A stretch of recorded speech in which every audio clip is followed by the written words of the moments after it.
Hello everyone, so this is Devanshu Gupta and I welcome you all to a brand new channel of ours that is Let's Crack 10th CBSE. Yes guys, आपको कुछ changes दिख रहा होगा पिछले videos और उसमें.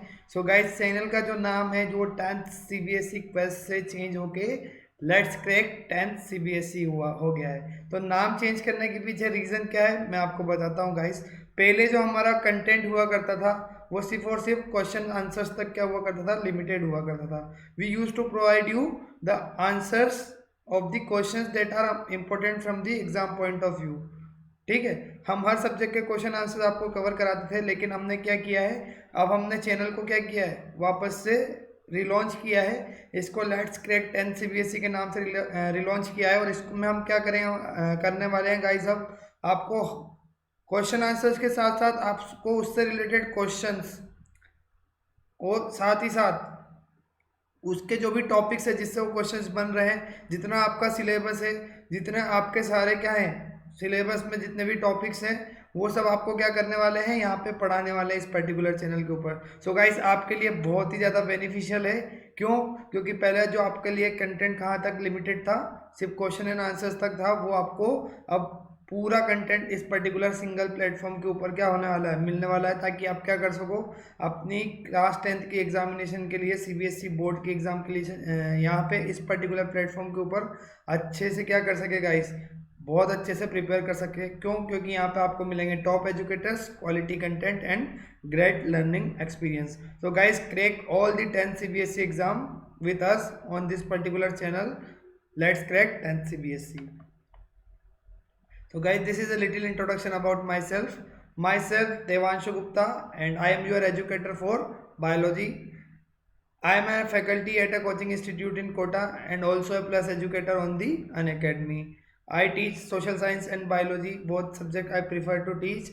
Then I had done my graduation from Devi Ahilya Vishwavidyalaya Indore. I have an experience of more than 2.5 years of teaching, and in these years I have mentored many students for various competitive exams like NTSC, IJSO, Olympiads and CBSE boards. So guys, this is a little and brief introduction about myself. अब course start करते हैं. So guys, हमारा जो course चल रहा है, आपने पढ़ा होगा हमने कौन कौन से क्या क्या पढ़ लिया था पिछले जो 2 लेसन्स आए, दो इस पर्टिकुलर कोर्स के 2 पार्ट को हम क्या कर चुके हैं, कवर कर चुके हैं. कोर्स का जो नाम है वो क्या है, class 10th biology chapter 1 life processes part 1 nutrition. इसको क्या कर रहे हैं हम, इसमें 4 प्रोसेसेस हमको पढ़ना है, न्यूट्रिशन, रेस्पिरेशन और ट्रांसपोर्टेशन एंड एक्सक्रीशन. तो हम पहला पार्ट पढ़ रहे हैं, पहली प्रोसेस पढ़ रहे हैं न्यूट्रिशन. न्यूट्रिशन के जो भी है हमने इसके मोड ऑफ न्यूट्रिशन, कितने तरह के न्यूट्रिशन हो सकते हैं, वो पहले पार्ट में हमने पढ़ लिए, ऑटोट्रॉफिक और हेट्रोट्रॉफिक. दूसरे पार्ट में हमने पढ़ा था क्या गाइस, कि हेट्रोट्रॉफिक न्यूट्रिशन के कितने टाइप्स होते हैं, और साथ ही साथ हमने क्या पढ़ा था, हमने पढ़ा था न्यूट्रिशन इन अमीबा. तो ये क्या कर चुके हैं, हम पढ़ चुके हैं. जो गाइस नए आए, जो स्टूडेंट्स अभी पहली बार वीडियो को देख रहे हैं, मैं उनको बोलना चाहूँगा कि आप जाइए पहले दोनों पार्ट्स को देखिए, आपको अंडरस्टैंडिंग डेवलप होगी. आपने जो पीछे छूटा हुआ है उसको आप समझ पाएंगे, ताकि आप क्या, उसको देखने के बाद अगर आप इस वीडियो को देखेंगे तो आपको और भी अच्छे से समझ में आएगा, क्योंकि जो सारे कंसेप्ट जो हमने वहाँ पे पढ़े हैं वो यहाँ पे अप्लाई होंगे. सो गाइस, आज हम कवर करने वाले हैं इस पर्टिकुलर कोर्स का तीसरा वीडियो या फिर तीसरा पार्ट. उसको स्टार्ट करने के पहले गाइस, मैं आपसे कुछ कहना चाहता हूँ that you can also crack your all the exams of CBSE class 10th with India's largest learning platform. कौन है इंडिया का लार्जेस्ट लर्निंग प्लेटफॉर्म, सबसे बड़ा प्लेटफॉर्म कौन है? So that is only Unacademy. Unacademy के ऊपर क्या कर सकते हो, आप अपनी प्रिपरेशन को स्टार्ट कर सकते हो घर बैठे, और आप भी क्या कर सकते हो, अपनी क्लास 10th की एग्जामिनेशन की प्रिपरेशन को एक लेवल अप कर सकते हो, एक अनदर लेवल या फिर एक अलग ही लेवल का बूस्ट दे सकते हो. किस तरीके से दे सकते हो, कि if you are going to subscribe to the plus platform. अब प्लस प्लेटफॉर्म क्या है, मैं इसके बारे में आपको बता देता हूँ.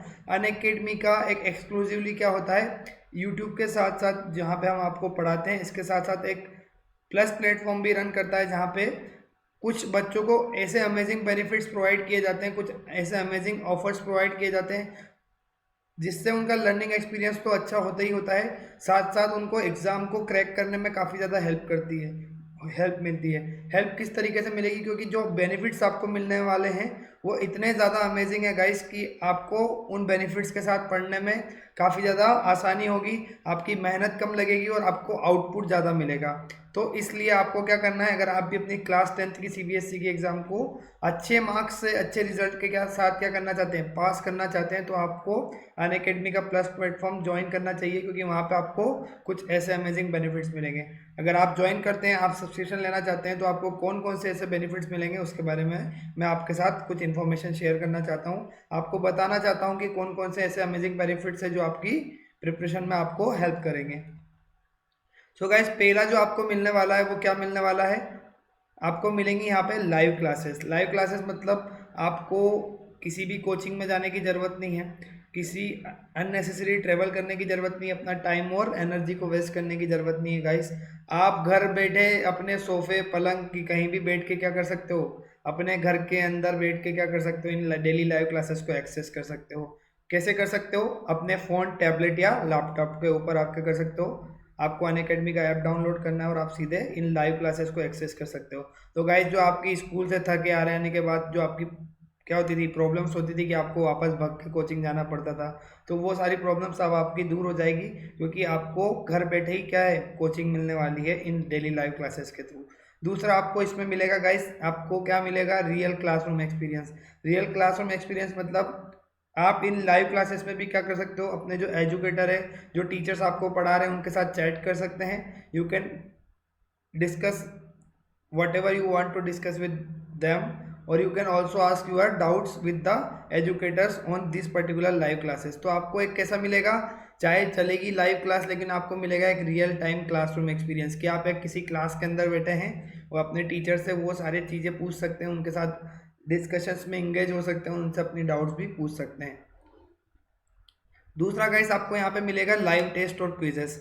मतलब कि लाइव टेस्ट और क्विजेस क्या होते हैं, तो लाइव टेस्ट और क्विजेस आपकी जिस तरीके से स्कूल में एग्जाम कंडक्ट की जाती है, वैसे ही यहाँ पे क्या लाइव टेस्ट और क्विजेस को कंडक्ट कराया जाता है। लाइव टेस्ट और क्विजेस को कंडक्ट कराने का मोटिव होता है कि हमको क्या बताते हैं, आपकी परफॉर्मेंस का एनालिसिस करने में हेल्प मिलती है, साथ ही साथ आपकी प्रिपरेशन कितनी है उसको आप क्या कर सकते हो, इवेल्युएट कर सकते हो, चेक कर सकते हो। सपोज आपने एक टॉपिक पढ़ा है, उस टॉपिक को पूरा पढ़ने के बाद आप उसमें से कितना बना सक रहे हो, कितना क्वेश्चन पास कर सॉल्व कर सक रहे हो, कितने नंबर आप उस पर्टिकुलर मॉक टेस्ट या क्विज में लेके आ रहे हो, ये आपको क्या बताएगा कि मेरी कितनी कमांड है उस पर्टिकुलर टॉपिक के ऊपर और मुझे कितना आता है। तो इस हिसाब से आपको क्या हेल्प मिलेगी, इन लाइव टेस्ट और क्विजेस के थ्रू आपको अपनी परफॉर्मेंस को चेक करने में हेल्प मिलेगी, आप खुद घर बैठे अपना एनालिसिस कर सकते हो। तीसरा आपको यहाँ पे मिलने वाला है गाइस स्ट्रक्चर्ड कोर्सेज।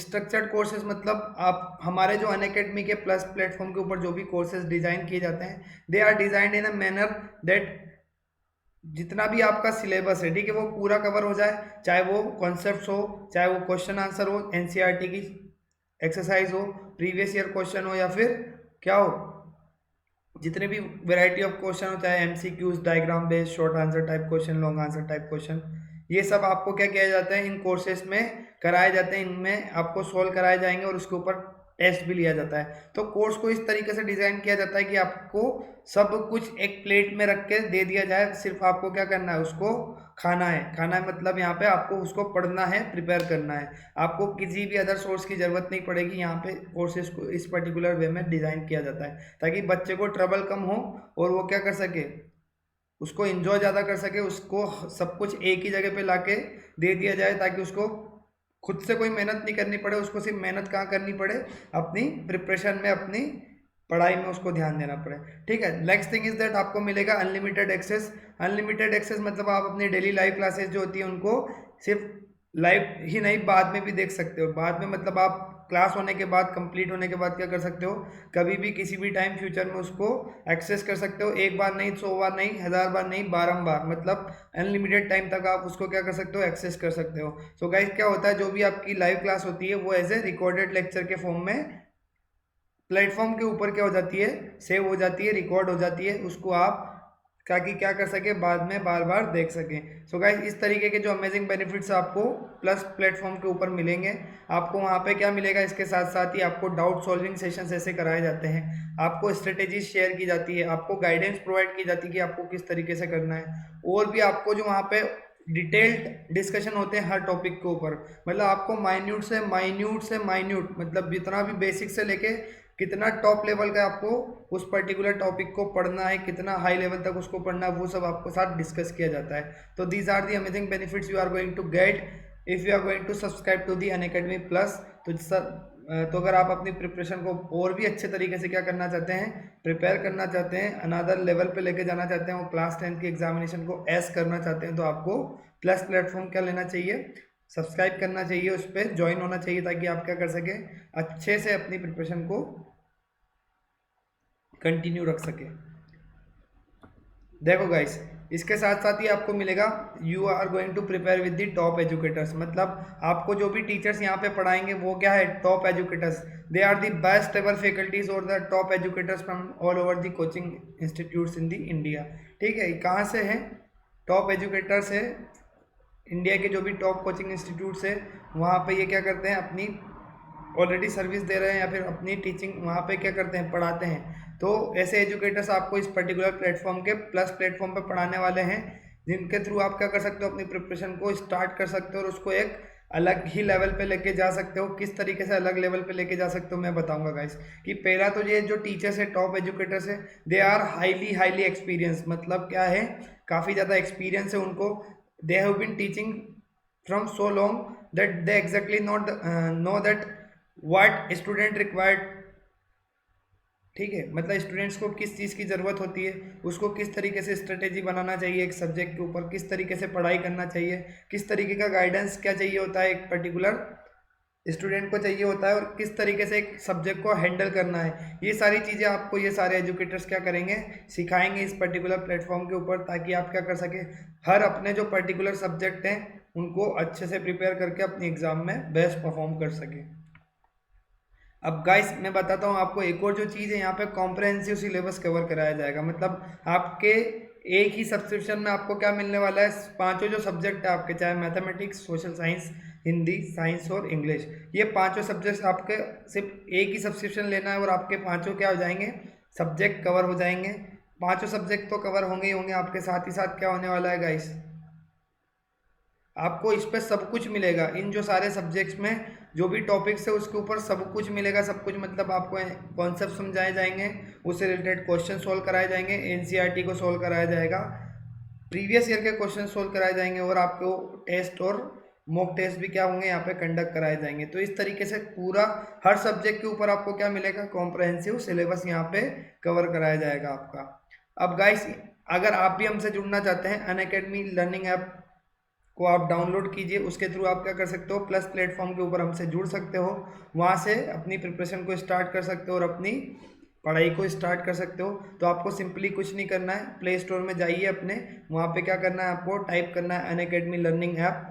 अगर आप टाइप करते हैं अनअकैडमी लर्निंग ऐप, तो आपको एक इस तरीके का आपको ऐप का लोगो दिख जाएगा। उस ऐप को क्या करना है, आपको गाइस इंस्टॉल करना है। इंस्टॉल करने के बाद आप उसमें लॉगिन करेंगे, लॉगिन करने के बाद आपको एक ऑप्शन दिखेगा वहाँ पे मैनेज गोल करने का। मतलब आप किस एग्जाम के लिए प्रिपेयर करना चाहते हैं, कौन सी क्लास के लिए प्रिपेयर करना चाहते हैं, वो उसमें आपको क्या करना है, सेट करना है। So you have to set the main option for the CBSE class 10। आपको किसके लिए सेट करना है, सीबीएसई क्लास 10 के लिए आप सेट कर दीजिएगा guys.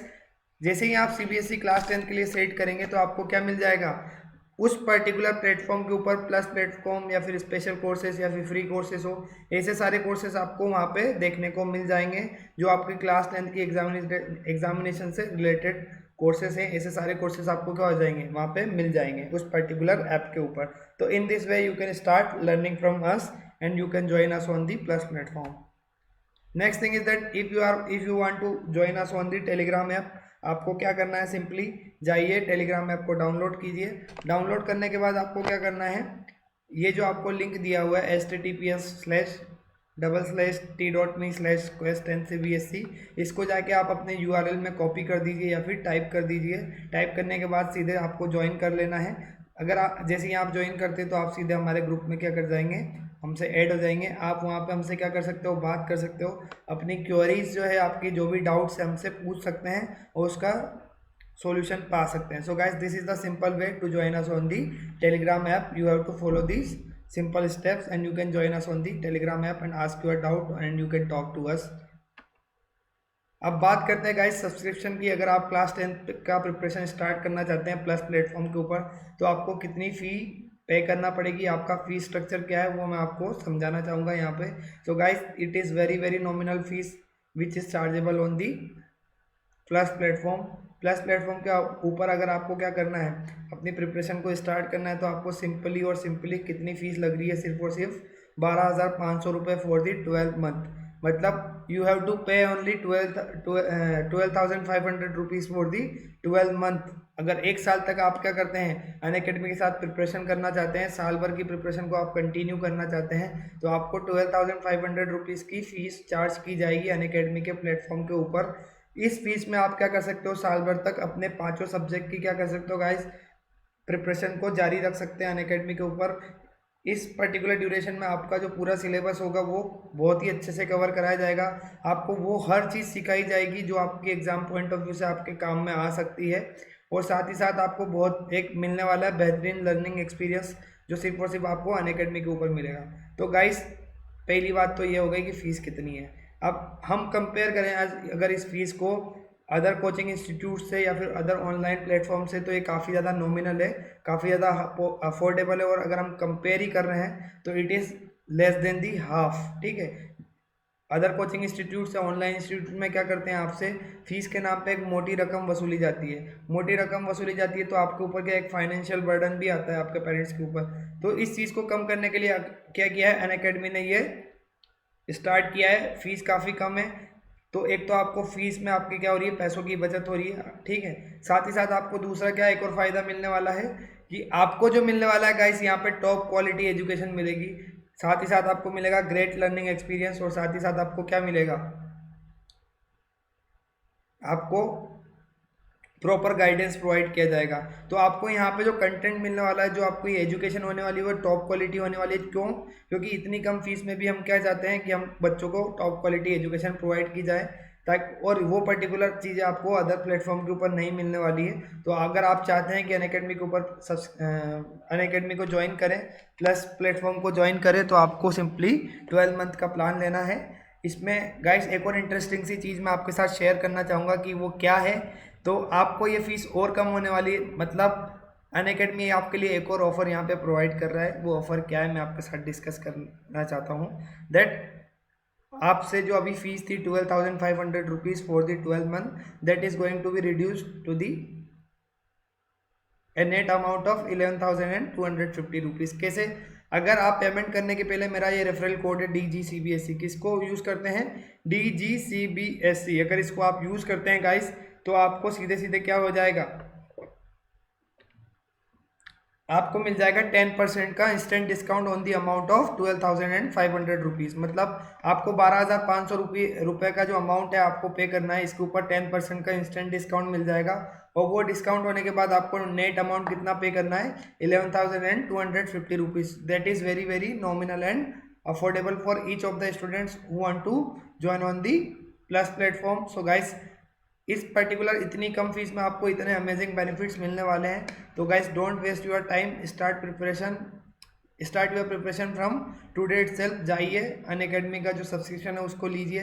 Trust me guys, you are going to get, ठीक है, a very good learning experience on this particular platform, and also you are going to enjoy all such benefits and you can prepare your preparation at your home. And also you can, what you can do, you will be able to perform well in your examination. तो आपको कुछ नहीं करना है, आप अगर 12 months का plan को लेना चाहते हैं तो आप जाइए, मेरा कोड यूज़ कीजिए, दैट इज़ DGCBSE। अगर आप उसको यूज़ करते हैं तो आपको क्या मिल जाएगा गाइस, सीधे सीधे 10% का आपको डिस्काउंट मिल जाएगा, एंड उस डिस्काउंट के साथ आप क्या कर सकते हैं, अपने फीस को और कम कर सकते हैं। So guys, this is about the subscription. Now let's get started our course, let's start our course. So guys आज हम पढ़ने क्या वाले हैं, ये हमारा जो है कोर्स है, मैंने अभी आपके साथ डिस्कस किया था, उसका पार्ट 3 है। न्यूट्रिशन वाला जो पार्ट है हमारा, ठीक है, उसका पार्ट 3 है, मतलब उसका तीसरा लेसन है आज, जिसमें हम डिस्कस करेंगे न्यूट्रिशन इन प्लांट्स।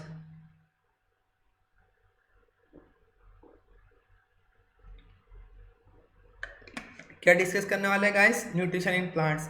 तो इस पर्टिकुलर टॉपिक में हमको पढ़ना क्या क्या है उसके बारे में मैंने आपको यहाँ पे लिख दिया है सारा, कि ये जो पर्टिकुलर टॉपिक्स हमको आज के सेशन में, आज के लेसन में पढ़ना है। अब कौन कौन से ऐसे टॉपिक्स है, तो फोटोसिंथेसिस से पढ़ना है हमको पहला टॉपिक।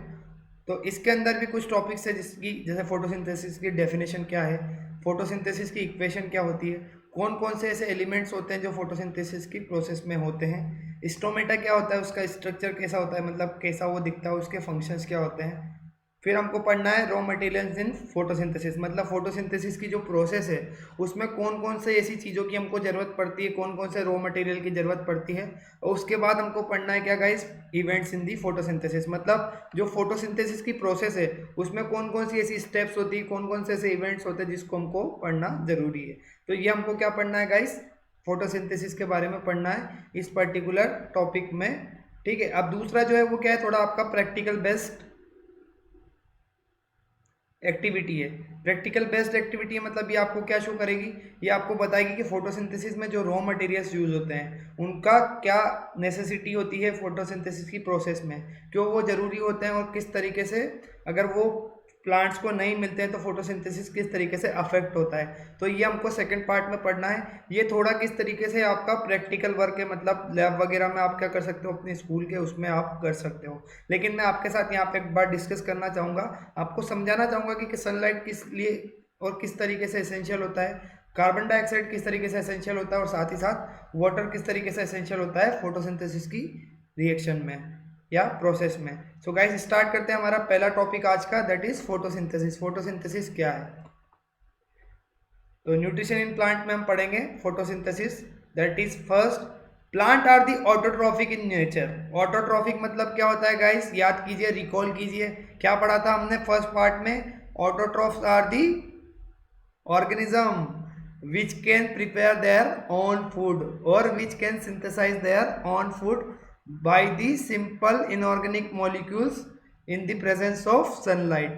उनको क्या कहते थे हम, ऑटोट्रॉफ्स कहते थे। तो प्लांट्स क्या होते हैं, ऑटोट्रॉफ्स होते हैं। ऑटोट्रॉफिक मतलब वो क्या कर सकते हैं, अपना खाना खुद से बना सकते हैं, किसकी मदद से, बताइए guys, simple inorganic molecules like CO2 and water. तो आपको याद आया, इस तरीके से आपको चीज़ें लिंक करके पढ़ना है जो हमने पहले पढ़ रखी है उसको, मतलब आपको ऑटोट्रॉफिक से आपको पूरा कॉन्सेप्ट याद आ गया। इसीलिए मैंने आपको स्ट्रेटेजी वाले वीडियो में बताया था कि आपको रूट वर्ड्स को हमेशा याद करना है। रूट वर्ड्स आप हमेशा याद रखेंगे तो आपको कॉन्सेप्ट को अच्छे से समझने में और अच्छे से याद रखने में क्या होगी, आसानी रहेगी।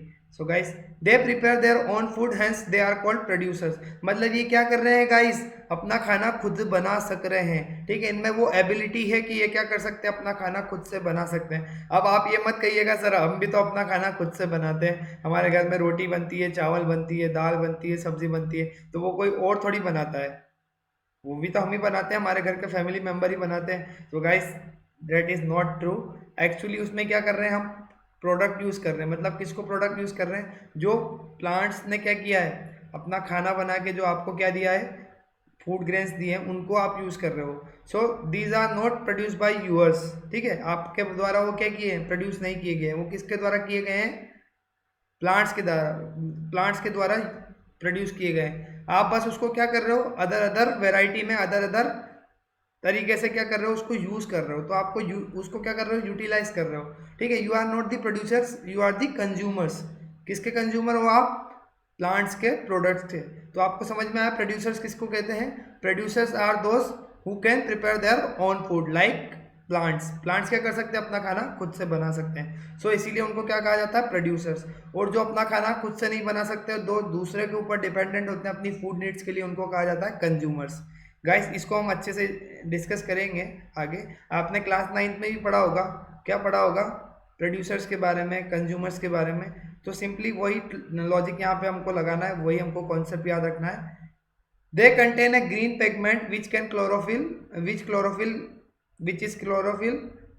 ठीक है, क्या है, इनके अंदर एक ग्रीन पिगमेंट होता है, किसके अंदर, प्लांट्स के अंदर, जिसका नाम क्या है, chlorophyll. Which can trap solar energy, किसको, वो क्या कर लेता है, अपनी जो सोलर एनर्जी आ रही है सन की तरफ से, ठीक है, उसको क्या कर लेता है, ट्रैप कर लेता है, एब्जॉर्ब कर लेता है, और उसको क्या कर देता है, कन्वर्ट कर देता है केमिकल एनर्जी के फॉर्म में। मतलब किसको कन्वर्ट कर रहा है, सोलर एनर्जी को कन्वर्ट कर रहा है केमिकल एनर्जी में, किसकी मदद से, फोटोसिंथेटिक पिगमेंट की मदद से। कौन कर रहे हैं, ऑटोट्रॉप्स या फिर प्लांट्स। तो इससे क्या बना लेते हैं, वो अपना खाना बना लेते हैं, और उसी प्रोसेस को क्या कहा जाता है, फोटोसिंथेसिस कहा जाता है। सिंपल गाइस, समझ में आया। क्या होता है, इनके अंदर एक ग्रीन पिगमेंट होता है जिसका नाम है क्लोरोफिल। क्लोरोफिल क्या करता है, सोलर एनर्जी जो भी आ रही है, सनलाइट आ रही है, उसको क्या कर लेता है, कैप्चर कर लेता है, उसको एब्जॉर्ब कर लेता है, उसको क्या कर लेता है, ट्रैप कर लेता है, और उसको कन्वर्ट कर देता है केमिकल एनर्जी के अंदर। केमिकल एनर्जी मतलब उसको फूड की फॉर्म में कन्वर्ट करके उसको क्या करता है, फूड बना के दे देता है प्लांट को। तो इसी प्रोसेस को कहा जाता है photosynthesis. Is that understood guys, समझ में आ रहा है। काफी सिंपल कॉन्सेप्ट है, बस आपको अच्छे से क्या करना है, याद रखना है। अब गाइस फोटोसिंथेसिस की डेफिनेशन क्या होती है, इसको हम समझ लेते हैं। सिंपल भाषा में तो हमने समझ लिया क्या होता है, कि सनलाइट की मदद से क्या करना, खाना बना लेना, उसको क्या कह दिया हमने, फोटोसिंथेसिस कह दिया। चलो अब डिस्कस करते हैं इसको और अच्छे से डिटेल में क्या होती है। तो इसके जो फोटोसिंथेसिस के पार्ट 1 में हम पढ़ने वाले हैं डेफिनेशन, मतलब आखिर में फोटोसिंथेसिस है क्या, हमको क्या पढ़ना है और क्या ये टॉपिक है, इसके बारे में हमको यहाँ पे डेफिनेशन पढ़नी, मतलब इसका मतलब एक्चुअली है क्या। तो गाइस फोटोसिंथेसिस को हम ब्रेक करेंगे, ये जो वर्ड है ना फोटोसिंथेसिस, इसको ब्रेक करके इसका मीनिंग समझने की कोशिश करते हैं कि फोटोसिंथेसिस आखिर में है क्या। तो फोटो का जो मतलब होता है, क्या होता है गाइस, लाइट। आपको दिख रहा है यहाँ पे हाईलाइटेड, ठीक है। तो फोटो का मतलब होता है लाइट। फोटोन आपने नाम सुना होगा क्लास 9th में और क्लास 10th की अपनी फिजिक्स में। फोटोन क्या होते हैं, they are the bundles of light और अ पैकेट ऑफ एनर्जी। क्या होते हैं, पैकेट ऑफ एनर्जी होते हैं। तो ऐसे ही यहाँ पे मतलब है, फोटो का मतलब होता है लाइट। फोटो आपका वो नहीं जो आप क्या करते हो, मोबाइल में रखते हो, वो वाला फोटो नहीं। सिर्फ फोटो का मतलब होता है लाइट, और सिंथेसिस का मतलब होता है टू बिल्ड। बिल्ड मतलब बनाना, ठीक है, टू बिल्ड मतलब उसके द्वारा बनाना। तो फोटोसिंथेसिस का मतलब क्या हो गया, बिल्डिंग अप बाय लाइट। किसके द्वारा बना रहे हैं, यहाँ पे लाइट की हेल्प से हम क्या कर रहे हैं, खाना बना रहे हैं। तो thus photosynthesis means building up by light, मतलब किसकी मदद से, लाइट की मदद से। गाइस मैं बार बार रिपीट इसलिए करूंगा क्योंकि मैं चाहता हूं कि आपको जो भी कॉन्सेप्ट है वो यहीं पे अपने माइंड में क्या हो जाए, फिट हो जाए, आपको सब कुछ क्या रहे, यहीं पे समझ में आ जाए, आपको घर पे जाके वापस से क्या, क्लास को वापस से देखने की ज़रूरत ना पड़े। इसीलिए मैं क्या करता हूँ, आप लोगों के लिए बार बार, एक बार नहीं, दो बार नहीं, 3 बार बोलूँगा, और आपको यही चाहूँगा कि आप क्या कर सके, सारे कॉन्सेप्ट को अच्छे से समझ सके, उसकी अंडरस्टैंडिंग को डेवलप कर सके, और साथ ही साथ क्या कर सके, उसको माइंड में हमेशा के लिए मेमोराइज कर ले, फिट कर ले, ताकि आपको एग्जाम में, आप लेटर डेज में, फ्यूचर में आपको कोई प्रॉब्लम ना रहे, कोई आपका कॉन्सेप्ट वीक ना पड़े। तो इसीलिए आपको बार बार ध्यान देने की ज़रूरत है। अच्छे से क्लास में ध्यान लगा के रखिए। अगर मैं बार बार बोल रहा हूँ तो ऐसा मत सोचिए सर एक ही चीज़ को रिपीट कर रहे हैं, it's for your benefit only, ठीक है। क्योंकि क्या, बार बार अगर मैं बोलूँगा तो आपके दिमाग में क्या होगा, अच्छे से कॉन्सेप्ट बातें जाएगी मेरी, और आपको क्या हो जाएगा, वो चीज़ लर्न हो जाएगी यहीं पे बैठे बैठे। तो गाइस कंटिन्यू करते हैं, वापस टॉपिक पे आते हैं। तो the synthesis of organic material, organic compounds like glucose from simple inorganic molecules like carbon dioxide and water by the cells of green plant having chlorophyll in the presence of sunlight is called as photosynthesis। किसका synthesis कर रहे हैं हम यहाँ पे, organic compound. Organic compound का नाम जैसे कि क्या हो गया, ग्लूकोज। ग्लूकोज का हम सिंथेसिस कर रहे हैं किसके द्वारा, simple inorganic molecule. Simple inorganic molecule कौन कौन से हमारे पास यहाँ पे, CO2 और H2O। अब ये तो किसका सिंथेसिस कर रहे हैं हम, ग्लूकोज का सिंथेसिस कर रहे हैं कार्बन डाइऑक्साइड और वाटर से। किसके मदद के द्वारा, by the cells of green plants, मतलब जो भी आपके हरे पेड़ पौधे हैं या फिर ग्रीन प्लांट्स है, उसके जो कुछ सेल्स ऐसे होते हैं जिसके अंदर क्या होता है, क्लोरोफिल प्रेजेंट होता है। उसकी क्लोरोफिल की मदद से हम क्या कर रहे हैं, CO2 और H2O से मिलकर हम क्या बना रहे हैं, ग्लूकोज बना रहे हैं। किसकी प्रेजेंस के अंदर में, सनलाइट की प्रेजेंस के अंदर में। तो इसी प्रोसेस को क्या कहा जाता है, फोटोसिंथेसिस। सो एक बार और रिपीट करूंगा गाइस मैं, दैट फॉर्मेशन ऑफ, या फिर किससे, कार्बन डाइऑक्साइड और वाटर, ठीक है, इसकी मदद से इन सिंपल इनऑर्गेनिक मॉलिक्यूल्स के किस चीज को बनाना, ग्लूकोज को बनाना। किसको बनाना गाइस, ग्लूकोज को बनाना। क्या कहा जाता है?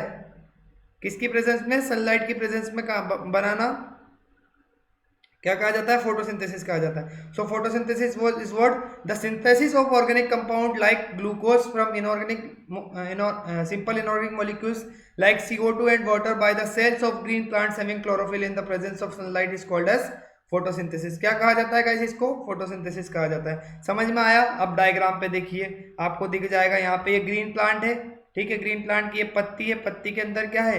ग्रीन पिगमेंट है, ये यहाँ पे दिख रहा है आपको, क्लोरोफिल है। अब ये क्लोरोफिल है, ये क्या करेगा? सनलाइट जो आ रही है इस पत्ती के ऊपर गिर रही है, इस सनलाइट को क्या करेगा? ट्रैप कर लेगा, कैप्चर कर लेगा, ठीक है। और कार्बन डाइऑक्साइड और वाटर इसको कहाँ से मिल जाता है गाइस? बताइए। तो वाटर तो इसको कहाँ से मिल जाता है? रूट्स जो लेके आती है वहां से इसको क्या मिल जाता है? वाटर मिल जाता है लीव्स तक। जाइलम जो सेल्स होते हैं वो क्या करते हैं? आपने पढ़ा होगा ना क्लास 9th में कि वाटर का ट्रांसपोर्ट प्लांट में कौन करता है?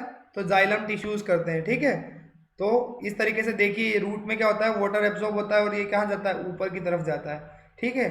तो इसी तरीके से क्या होता है? ये क्या हुआ? और कार्बन डाइऑक्साइड इसको कहाँ से मिलता है? कार्बन डाइऑक्साइड मिलता है इसको अपने सराउंडिंग से, अपने इन्वायरमेंट से।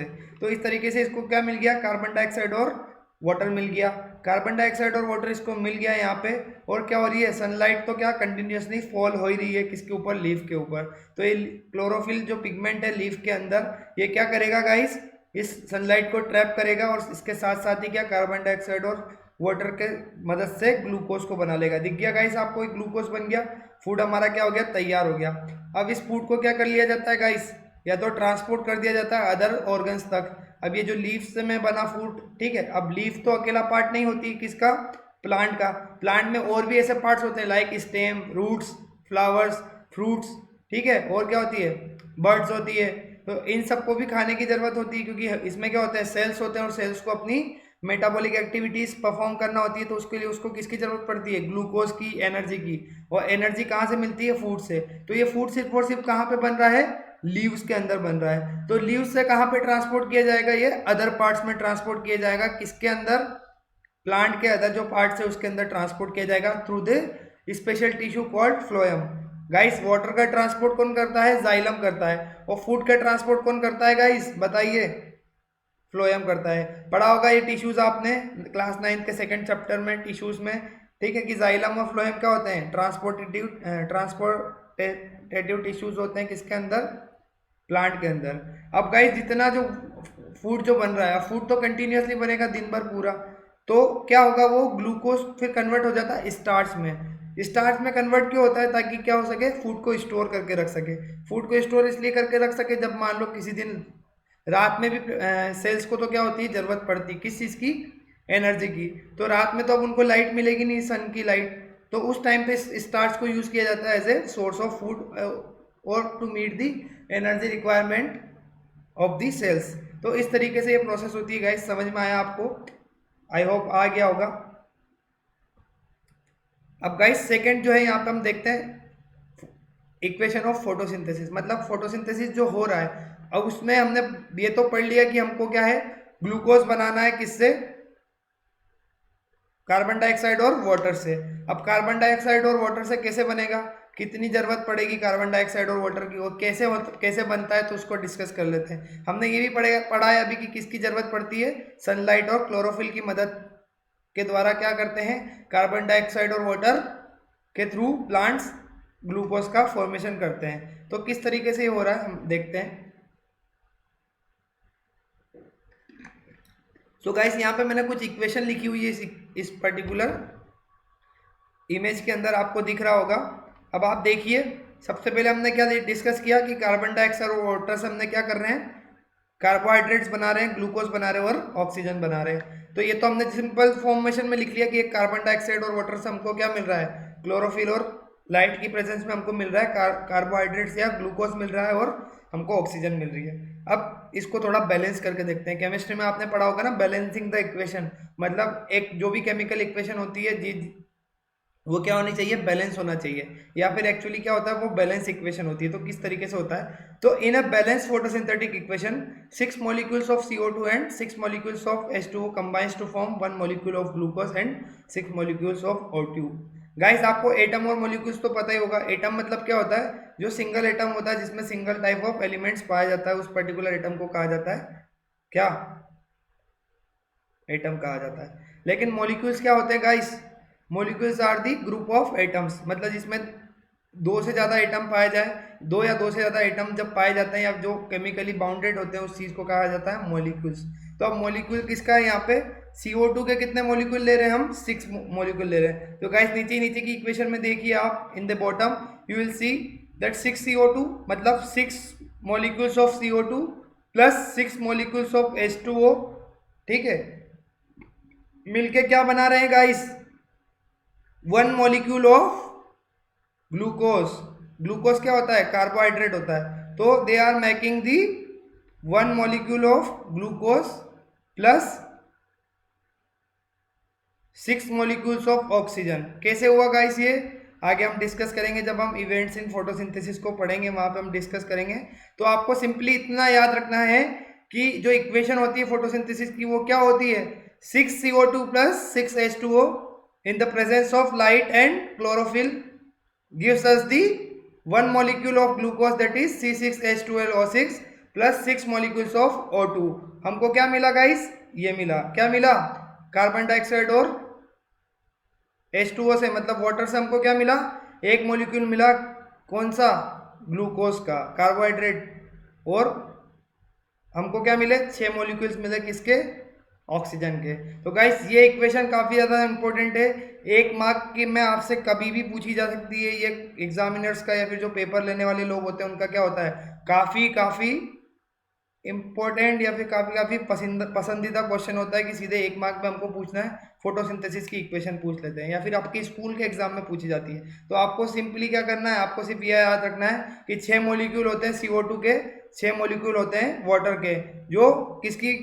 लाइट एनर्जी या फिर सनलाइट की प्रेजेंस और साथ में क्लोरोफिल की प्रेजेंस में हमको क्या देते हैं? एक मॉलिक्यूल देते हैं ग्लूकोज का और साथ में क्या देते हैं? 6 मॉलिक्यूल्स देते हैं ऑक्सीजन के। ठीक है, दिख रहा है गाइस? O2 के आगे 6 लिखा हुआ है मतलब 6 मॉलिक्यूल्स। ठीक है, यहाँ पे कुछ भी नहीं लिखा हुआ है मतलब सिंगल मॉलिक्यूल।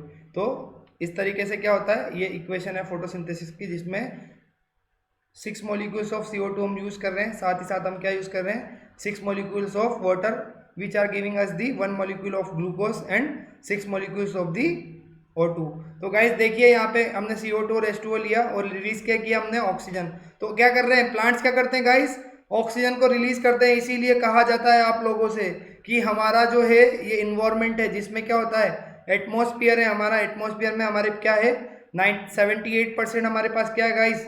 नाइट्रोजन है और 21% हमारे पास ऑक्सीजन है और बाकी अदर गैसेज है। लेकिन हम क्या कर रहे हैं? काफ़ी ज़्यादा फॉसिल फ्यूल को बंद करते हैं, एसीज वगैरह का यूज़ करते हैं, साथ ही साथ हम क्या करते हैं? काफ़ी ज़्यादा पोल्यूशन कर रहे हैं। उसकी वजह से जो हमारा ऑक्सीजन का लेवल है वो क्या हो रहा है? कम हो रहा है। तो आपको क्या करना है गाइस?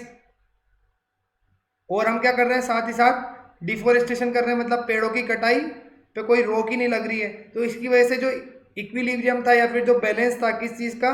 एटमॉस्फेयर में गैसेस का, वो क्या हो गया? डिस्टर्ब हो गया है। इसीलिए आजकल इन्वायरमेंटलिस्ट या फिर आपसे सरकारें या फिर पूरे वर्ल्ड में क्या किया जाता है, किस चीज़ के ऊपर ध्यान देने की कोशिश कर रहे हैं लोग कि ज़्यादा से ज़्यादा पेड़ लगा सके, हम ज़्यादा से ज़्यादा पेड़ लगा सके ताकि हम क्या कर सके? इस इन्वायरमेंट को बचा सकें। इसमें जो गैसेस का क्या है? बैलेंस है, उसको मेंटेन करके रख सकते हैं। अब बैलेंस कैसे मेंटेन होगा? हम ज़्यादा से ज़्यादा पेड़ लगाएंगे, ज़्यादा से ज़्यादा पेड़ लगाएंगे, जंगलों को क्या करेंगे? सेव करके रखेंगे। तो उससे क्या होगा? फोटोसिंथेसिस की जो रिएक्शन है उससे प्लांट्स क्या करेंगे? फोटोसिंथेसिस करेंगे और ऑक्सीजन को रिलीज करेंगे। तो जो ऑक्सीजन का जो अमाउंट जो हमारी एटमॉस्फेयर में कम हो गया है वो क्या हो जाएगा? वापस से मेंटेन हो जाएगा, वापस से बैलेंस में हो जाएगा हमारा एटमॉस्फेयर। तो आपको भी क्या करना चाहिए गाइस? पेड़ों आपको साल में कम से कम 2 ऐसे पेड़ तो लगाना ही लगाना चाहिए जिसकी आप क्या कर सके? केयर कर सके। गाइस पेड़ बहुत लोग लगाते हैं, ठीक है, कोई लाखों लाखों पेड़ लगा के चले जाता है, पर सिर्फ पेड़ लगाना ही क्या होता है? सब कुछ नहीं होता है, उसकी केयर भी करना जरूरी है। नहीं तो क्या होगा? उसको पानी नहीं मिला, उसको जरूरी न्यूट्रिएंट्स नहीं मिले तो क्या होगा? फ्यूचर में डेड हो जाएगा। तो आपको सिर्फ क्या करना है? आप ये मैसेज जस्ट मैं वो इसलिए देना चाह रहा हूँ ताकि क्या हो सके, हम as a student of science क्या कर सके? इन्वायरमेंट को क्या कर सके, कुछ कंट्रीब्यूट कर सके और इसको सेव कर सके, हमारी अर्थ को, हमारी जो मदर अर्थ है, ठीक है, उसके ऊपर जो भी चेंजेस आ रहे हैं, आप देख रहे हो ये जो साइक्लोन आता है, ठीक है, या फिर जो ग्लोबल वार्मिंग हो रही है, इससे हम क्या कर सके, बच सके, इससे हम क्या कर सके, फाइट कर सके। इस चीज़ के लिए हमको क्या करना है, ज़्यादा से ज़्यादा पेड़ क्या लगाना चाहिए, पेड़ लगाना चाहिए, ताकि उससे क्या हो सके, ज़्यादा से ज़्यादा ऑक्सीजन क्या हो सके, रिलीज हो सके, और हम हमारी मदर अर्थ को क्या कर सकते हैं, बचा सकते हैं। तो गाइस ये थोड़ा सा सोशल मैसेज था। वापस हम क्या करते हैं, टॉपिक के ऊपर आते हैं। तो आपने इस पर क्या पढ़ा इक्वेशन ऑफ फोटोसिंथेसिस में, कि हम क्या करते हैं guys, 6 molecules of CO2 and 6 molecules of H2O को लेते हैं। उससे क्या होता है, लाइट एनर्जी और क्लोरोफिल की प्रेजेंस में हमको 1 मॉलिक्यूल ऑफ ग्लूकोज मिल जाता है, और साथ साथ हमको क्या मिलते हैं, 6 मॉलिक्यूल ऑफ ऑक्सीजन। मतलब क्या हो रहा है, इसमें रिलीज हो रही है किस चीज़ की, ऑक्सीजन की। तो गाइज आप, आई होप आपको समझ में आ गया होगा कि इक्वेशन क्या होती है, किस तरीके से कितने मॉलिक्यूल की ज़रूरत पड़ती है एक ग्लूकोज को बनाने में। और ये ग्लूकोज हमको क्या करता है, इसको सेल यूटिलाइज करता है। ये एक फूड की तरह क्या हो जाता है, स्टोर हो जाता है प्लांट्स के अंदर, जिसको कौन यूटिलाइज करते हैं, आपके टिश्यूज और सेल्स यूटिलाइज करते हैं, जिससे आपको उनको क्या मिलती है, एनर्जी मिलती है। अब गाइस तीसरा हमको जो यहाँ पे पढ़ना है, essential elements of the photosynthesis. मतलब फोटोसिंथेसिस की जो प्रोसेस है, उसमें ऐसे कौन कौन से एलिमेंट्स होते हैं जिसकी हमको ज़रूरत पड़ती है, कौन कौन से एलिमेंट्स जो हैं ऐसे ज़रूरी है जिसके बिना फोटोसिंथेसिस नहीं हो सकता। तो पहला तो गाइस फोटो में ही आपको नाम समझ में आ गया होगा कि फोटोसिंथेसिस जो नाम है, अगर उसमें सनलाइट ही नहीं रहेगा, ठीक है, तो फोटोसिंथेसिस हो सकता है? बिल्कुल डार्क में अगर फोटोसिंथेसिस हो सकता है क्या, कोई बताएगा? जो सनलाइट आपको नहीं मिल रही है तो फोटोसिंथेसिस हो सकता है? No, never. Photosynthesis can never occur in the Dark, ठीक है। मतलब बिना सनलाइट की एब्सेंस में, या फिर सॉरी बिना सनलाइट के, या फिर सनलाइट के एब्सेंस में फोटोसिंथेसिस नॉट एबल टू ओकर, ठीक है। फोटोसिंथेसिस क्या नहीं हो सकता, नहीं हो सकता। तो क्यों नहीं हो सकता, क्योंकि फोटो ही नहीं रहेगा, मतलब लाइट ही नहीं मिलेगी, तो प्लांट्स किसको ट्रैप करेंगे और किस तरीके से एनर्जी को कन्वर्ट करेंगे। तो गाइस देखिए, for plant sun is the basic source of radiant energy. Radiant energy मतलब आप अभी समर्स में देख रहे होंगे गाइस कि क्या होता है, काफ़ी ज़्यादा तीखी धूप रहती है, इतनी हॉट टेम्परेचर होता है। किसकी वजह से हो रहा है ये, जो सनलाइट फॉल हो रही है किसके ऊपर, हमारी अर्थ के ऊपर। हमारी अर्थ के ऊपर क्या हो रही है, सनलाइट क्या हो रही है, फॉल हो रही है। सनलाइट हमारी अर्थ के ऊपर फॉल हो रही है, तो इससे क्या होता है, हमारा टेम्परेचर बढ़ जाता है, अर्थ का टेम्परेचर बढ़ जाता है। तो इसीलिए हमको समर्स में क्या होती है, काफ़ी ज़्यादा गर्मी लगती है। तो प्लांट्स के लिए क्या है, प्लांट्स के लिए जो एनर्जी का सोर्स है वो सिर्फ और सिर्फ क्या है, सन है। क्यों है सन, क्योंकि सन से उनको क्या मिलती है, कंटिन्यूसली एनर्जी मिलती रहती है पूरा दिन भर। अब प्लांट्स क्या करते हैं, plants utilise the light in the visible region. Visible region आपने पढ़े होंगे गाइस, लाइट के कौन कौन से होते हैं रीजन्स, आप पढ़ोगे क्लास 10th में अलग अलग। कुछ ऐसे रीजन्स होते हैं जैसे यूवी रीजन होता है, इंफ्रारेड रीजन होता है, और एक विजिबल रीजन होता है। विजिबल रीजन मतलब ऐसी लाइट जिसको हम देख सकते हैं, ठीक है, उसको कहा जाता है विजिबल रीजन। तो सोलर स्पेक्ट्रा है हमारा, जिसमें अलग अलग रीजन्स होते हैं। कौन कौन से, यूवी रीजन होता है, इंफ्रारेड रीजन होता है, और विजिबल रीजन होता है, ठीक है। तो उसके अंदर हमको क्या करना है,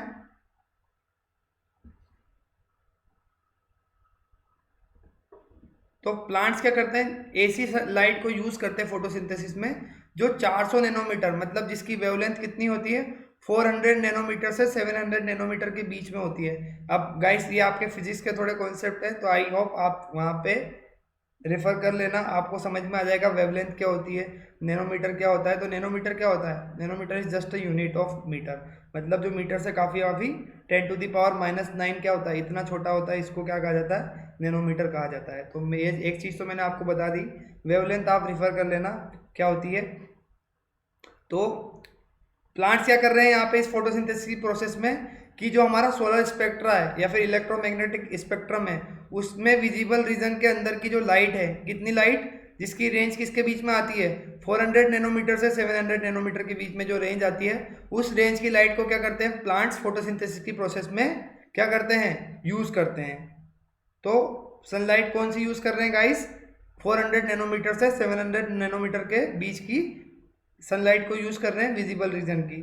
अब visible region consist of white light. Visible region में कौन होता है, व्हाइट लाइट होती है। व्हाइट लाइट क्या होती है, तो व्हाइट एक्चुअली लाइट व्हाइट नहीं होती, light is a mixture of 7 light, मतलब 7 लाइट्स का मिक्सचर होती है, लेकिन वो हमको दिखती किस तरीके से है, व्हाइट दिखती है। और ये सातों लाइट्स क्या होती है, डिफरेंट वेवलेंथ्स की होती हैं। डिफरेंट मतलब इन सब की क्या होती है, वेवलेंथ जो होती है वो किसी की ज़्यादा होती है तो किसी की कम होती है। तो इस तरीके से क्या होता है, ये मिक्सचर होता है क्या, वाइट लाइट, जिसके अंदर क्या होता है, जो प्लांट्स को मिलता है किससे, सन से। तो ये क्या होता है, मिक्सचर होता है डिफरेंट वेवलेंस का। अब इसमें देखिए गाइस, जो आपको बताया है यहाँ पे कि जो 7 लाइट्स है वो कौन कौन सी होती है, आपने पढ़ा है विबग्योर वाला कॉन्सेप्ट।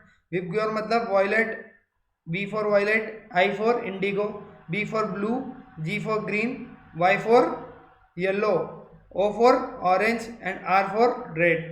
तो इस तरीके से ये 7 लाइट्स का मिक्सचर होता है वाइट लाइट, जिसमें आपका जो मैक्सिमम फोटोसिंथेसिस होता है वो किसके अंदर होता है, रेड रीजन के अंदर होता है। किसके अंदर होता है गाइस, रेड रीजन के अंदर होता है। और मिनिमम जो फोटोसिंथेसिस होता है वो किसके अंदर होता है, ग्रीन रीजन के अंदर। अब ऐसा क्यों है कि ग्रीन रीजन के अंदर बहुत कम हो रहा है, तो ग्रीन रीजन के अंदर बहुत कम इसलिए होता है कि जो ग्रीन प्लांट्स है, सॉरी ग्रीन जो आपके प्लांट्स होते हैं जिसके ग्रीन पार्ट्स होते हैं, लाइक लीव्स हो गई, स्टेम्स हो गई, जो ग्रीन होती है थोड़ी, वो क्या करते हैं, जो भी ग्रीन लाइट आती है, ठीक है, इस मिक्सचर में से जो भी ग्रीन लाइट आती है उसको रिफ्लेक्ट कर देते हैं। रिफ्लेक्ट मतलब उसको एब्जॉर्ब नहीं करते, उसको ट्रैप नहीं करते, उसको सीधा क्या कर देते हैं, जो भी लाइट आ रही है ग्रीन लाइट उसको रिफ्लेक्ट कर देते हैं। इसकी वजह से इसमें इस पर्टिकुलर ग्रीन रीजन में क्या होता है, सबसे कम फोटोसिंथेसिस देखने को मिलता है। सो गाइस आपको समझ में आया, पहला एलिमेंट क्या है, सनलाइट है। सनलाइट जो है वो क्या है, एसेंशियल एलिमेंट है, इसके बिना क्या नहीं हो सकता, फोटोसिंथेसिस नहीं हो सकता। क्यों, क्योंकि अगर लाइट ही नहीं रहेगी तो फोटोसिंथेसिस प्रोसेस पॉसिबल ही नहीं है कि वो हो सके। अब गाइस ये देखिए इलेक्ट्रोमैग्नेटिक स्पेक्ट्रम जो हमने पढ़ा था, इसमें कौन कौन से होते हैं, देखो ये देखिए आप, गामा रेज होती है, एक्स रेज होती है, यूवी रेज होती है। यूवी के बाद आता है विजिबल लाइट वाला स्पेक्ट्रम, ये बीच में देख रहे हैं आप, ठीक है। उसके बाद आता है इंफ्रारेड, माइक्रोवेव्स और रेडियो वेव्स। ये इस तरीके से क्या होती है, अलग अलग वेव्स की क्या होती है, स्पेक्ट्रम होती है। अब इसमें देखिए आप विजिबल लाइट के अंदर, तो यहाँ पे हमको फोटोसिंथेसिस में कितनी, अराउंड 400 नैनोमीटर से 700 नैनोमीटर के बीच की क्या होती है, लाइट्स को यूज़ किया जाता है। जिसके अंदर आप देखने को मिल रहा होगा आपको, ये वॉयलेट कलर भी है, इंडिगो भी है, ब्लू भी है, ग्रीन भी है, येलो भी है, ऑरेंज भी है और रेड भी है। तो मैंने जैसा आपको बताया था कि ये क्या होती है, वाइट लाइट का मिक्सचर होता है 7 लाइट्स का। और 7 लाइट्स कौन सी होती है, विबग्योर वाला concept, violet, indigo, blue, green, yellow, orange, red. तो ये क्या होती है, 7 लाइट्स होती है, इसका मिक्सचर होता है। तो देखिए आप सबसे ज़्यादा जो होगा क्या होगा, जितनी कम शॉर्ट जितनी कम वेवलेंथ होती है गाइस, एक और चीज़ देख लीजिए आप, जितनी कम वेवलेंथ होती है उतनी ही ज़्यादा क्या होती है, हायर एनर्जी होती है। और जितनी ज़्यादा लंबी वेवलेंथ होती है उतनी ही कम क्या होती है, एनर्जी होती है। इसीलिए गामा रेस क्या होती है, सबसे ज़्यादा स्ट्रॉन्गेस्ट होती है। एक चीज़ और मैं आपको बता दिया हूँ यहाँ पे, ये साइंस से रिलेटेड ही है आपका। गामा रेस क्या होती है, काफ़ी ज़्यादा स्ट्रॉन्गेस्ट रेस होती है, या फिर काफ़ी ज़्यादा पेनिट्रेटिंग रेस होती है, किसी के भी अंदर से क्या हो सकती है, आर पार हो सकती है। तो इसीलिए जितनी कम वेवलेंथ होती है उतनी ही ज़्यादा क्या होती है, एनर्जी होती है।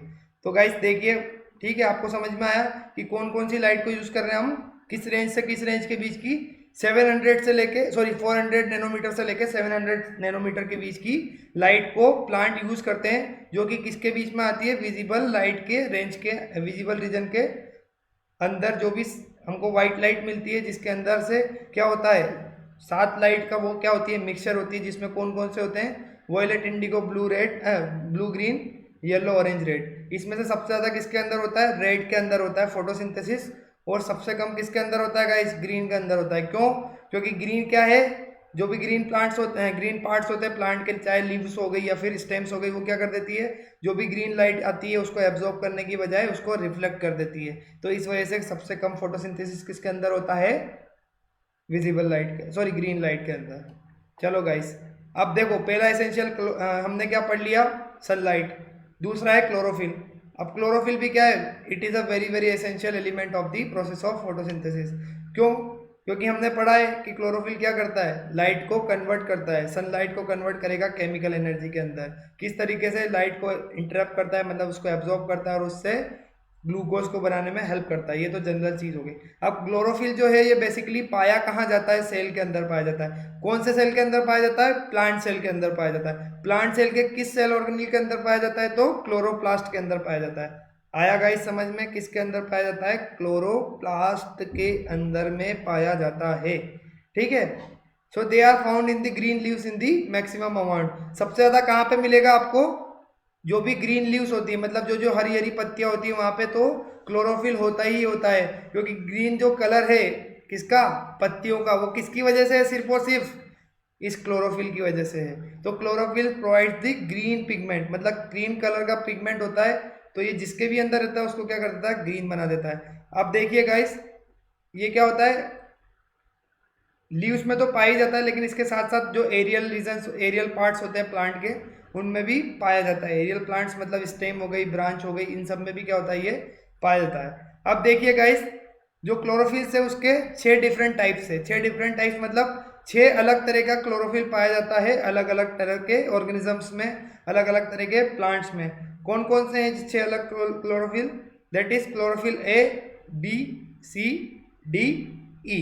कौन कौन से गाइस? 5 तो, A, B, C, D, E. Chlorophyll A, chlorophyll B, chlorophyll C, chlorophyll D, chlorophyll E. ये 5 तो क्या हो गए? आप इजीली क्या कर सकते हो? याद रख सकते हो। छठा होता है गाइस बैक्टीरियो क्लोरोफिल। कौन सा होता है? बैक्टीरियो क्लोरोफिल, जो किसके अंदर पाया जाता है? ब्लू ग्रीन अलगाइस के अंदर। किसके अंदर?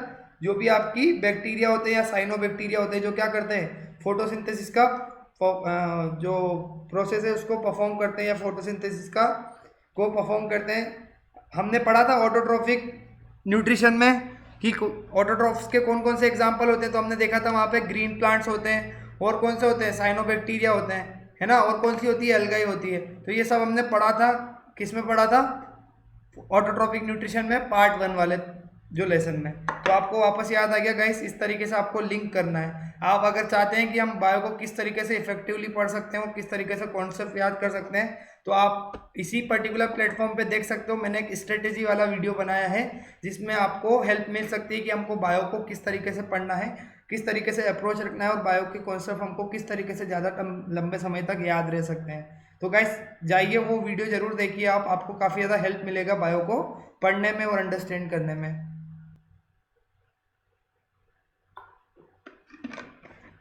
अब देखिए 6 तरह के तो हमने क्लोरोफिल पढ़ लिए कि क्लोरोफिल ए होता है, क्लोरोफिल बी होता है, सी होता है, डी होता है, ई होता है, और बैक्टीरियो क्लोरोफिल होता है।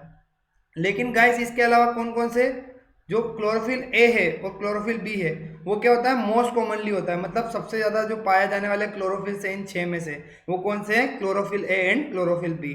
तो गाइस समझ में आया आपको? चलो आगे देखते हैं हम। Besides chlorophyll certain other pigments are also present in the plants. अब क्लोरोफिल तो क्या हो गया? एक ग्रीन कलर का पिगमेंट जो हमको मिल गया, जो किसके अंदर रहता है? क्लोरोप्लास्ट के अंदर होता है, जिसकी वजह से क्या होते हैं? प्लांट्स के जो पार्ट्स होते हैं उनको ग्रीन कलर मिलता है, या फिर ग्रीन कलर होने के पीछे किसका रीजन होता है? क्लोरोफिल का होता है। लेकिन प्लांट्स में कुछ अदर पिगमेंट्स भी होते हैं जो अलग अलग कलर के होते हैं, जो प्लांट्स के अंदर प्रेजेंट रहते हैं। ये कौन कौन से?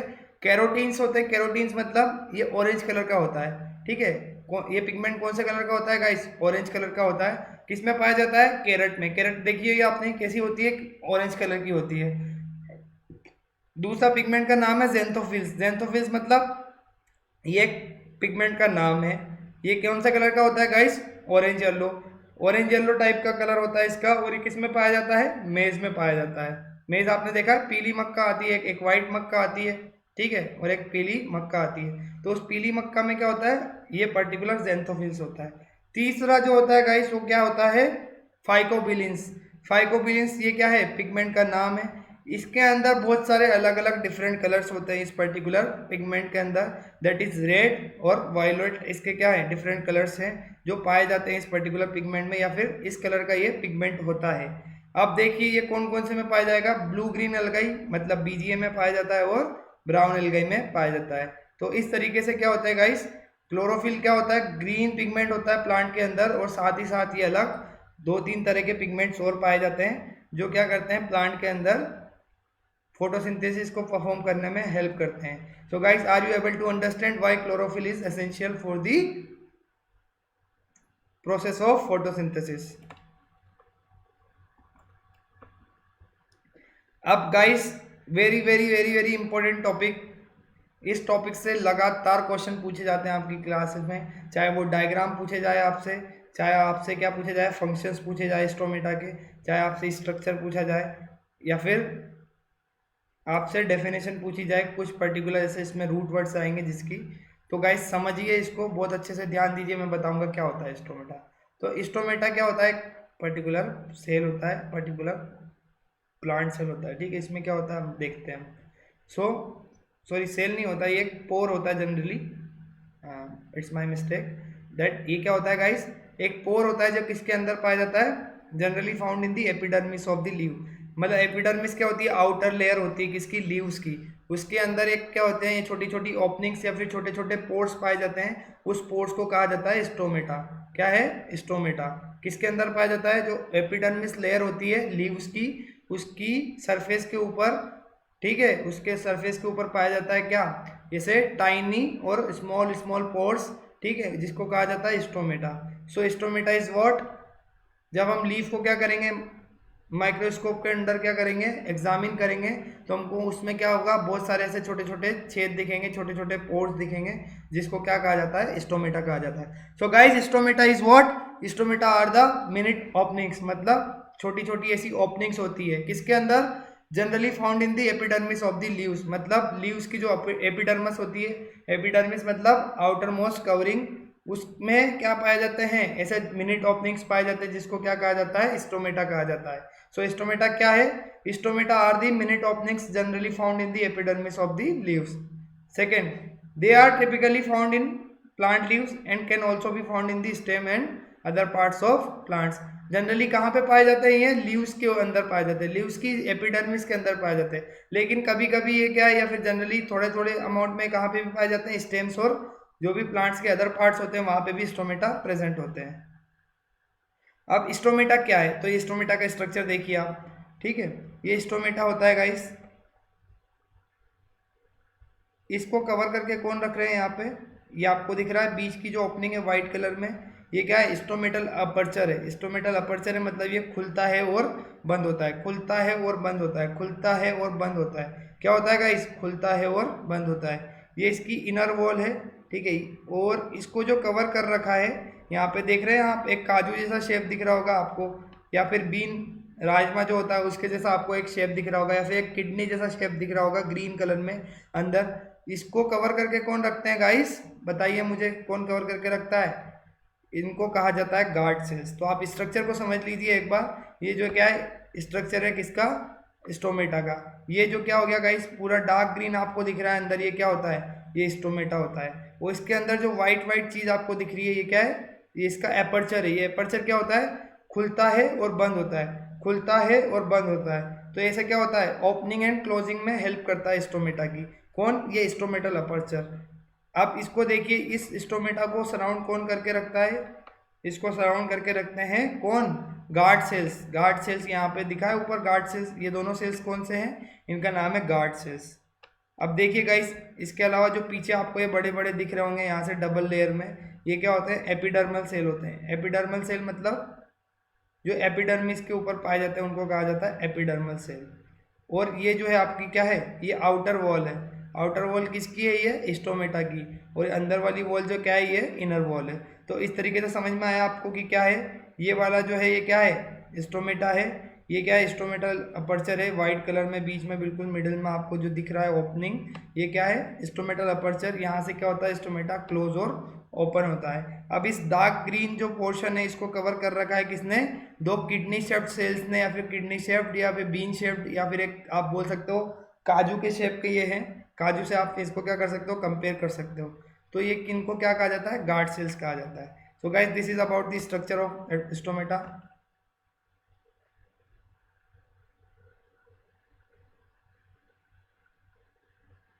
ठीक है, तो स्ट्रक्चर क्या होता है स्टोमेटा का, तो हमने डिस्कस कर लिए कौन कौन से उसमें सेल्स हैं, सॉरी कौन कौन से स्ट्रक्चर है जो स्टोमेटा में पाए जाते हैं, अब इनको डिस्कस करते हैं। The stomata consist of minute pores called stoma surrounded by a pair of guard sales. किससे सराउंड होते हैं, गार्ड सेल्स से। तो गाइस देखिए, मैं पिछली स्लाइड में जा रहा हूँ वापस। ये क्या होता है, इस स्टोमेटा को क्या कहा जाता है, ये जो बीच में आपको दिख रहा है ये क्या होता है गाइस, स्टोमा होता है। ये जो डार्क ग्रीन दिख रहा है ना आपको इस पर्टिकुलर इमेज में, देखिए ध्यान से, क्या होता है, ये स्टोमा होता है। क्या होता है गाइस, एक और बार रिपीट करूंगा मैं, स्टोमा होता है। क्या होता है, स्टोमा। ठीक है, जिसको किसने सराउंड कर रखा है, surrounded by a pair of guard sales. किसके द्वारा सराउंडेड है, ये पूरा यहाँ से लेके यहाँ तक गार्ड सेल ने सराउंड इसको कर रखा है, यहाँ से यहाँ तक गार्ड सेल ने क्या कर रखा है, कवर कर रखा है, इसको सराउंड कर रखा है।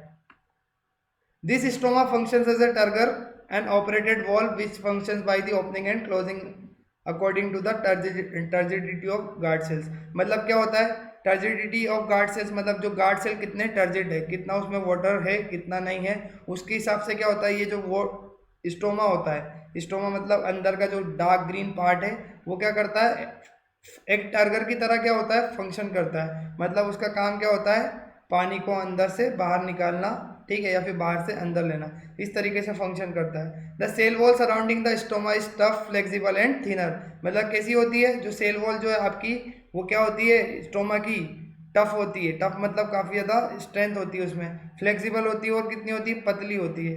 तो इस तरीके से क्या होती है, वहाँ की सेल वॉल होती है।